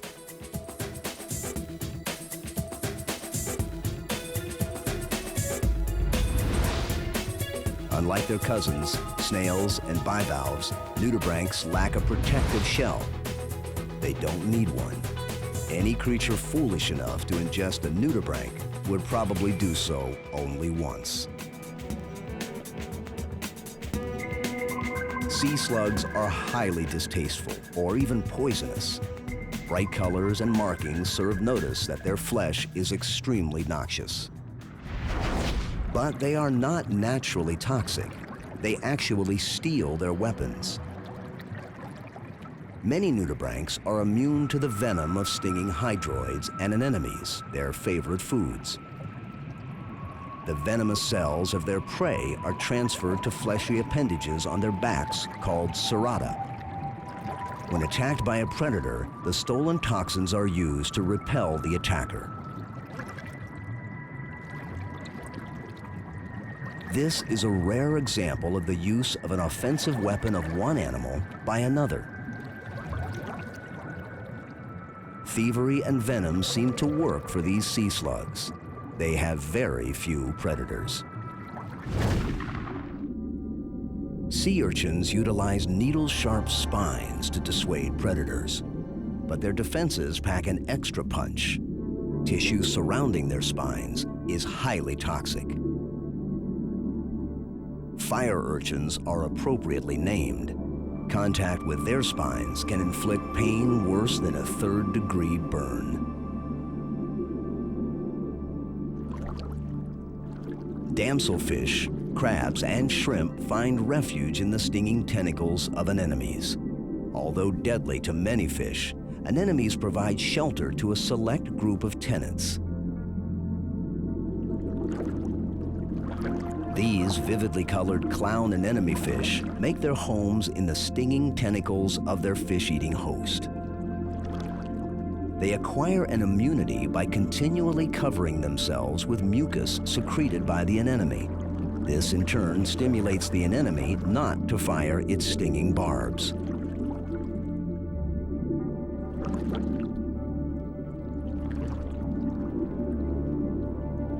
Curiously, anemone fish are all born as males. When the need arises, a male will change sex. If a dominant female dies, the largest male changes sex and takes her place, and the largest of the remaining males becomes its partner.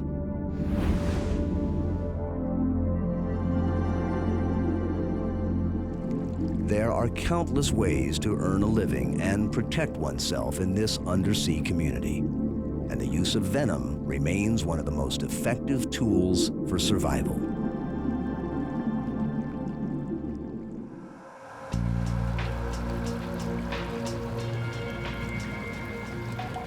Tropical reefs and mangroves where sea snakes and other venomous marine animals live are being destroyed at an alarming rate. Coastal development, overfishing, global warming, and disease are all taking their toll. The collection of cone snails for the shell trade is also increasing. Millions are sold annually for as little as a few cents each. To date, there are no countries which monitor the collection and trade in ornamental shells. Other venomous animals like jellyfish and many species of scorpionfish are also declining in numbers. We can only speculate on the lost opportunities for new medicines should more species become endangered or extinct. And as most of these animals are predators, it is difficult to gauge the impact on the marine ecosystem should they continue to disappear. They may be key pillars in the undersea food chain. Sea creatures produce some of the deadliest venoms in nature. And although they do injure and occasionally kill humans, they hold enormous potential in the development of powerful new medicines.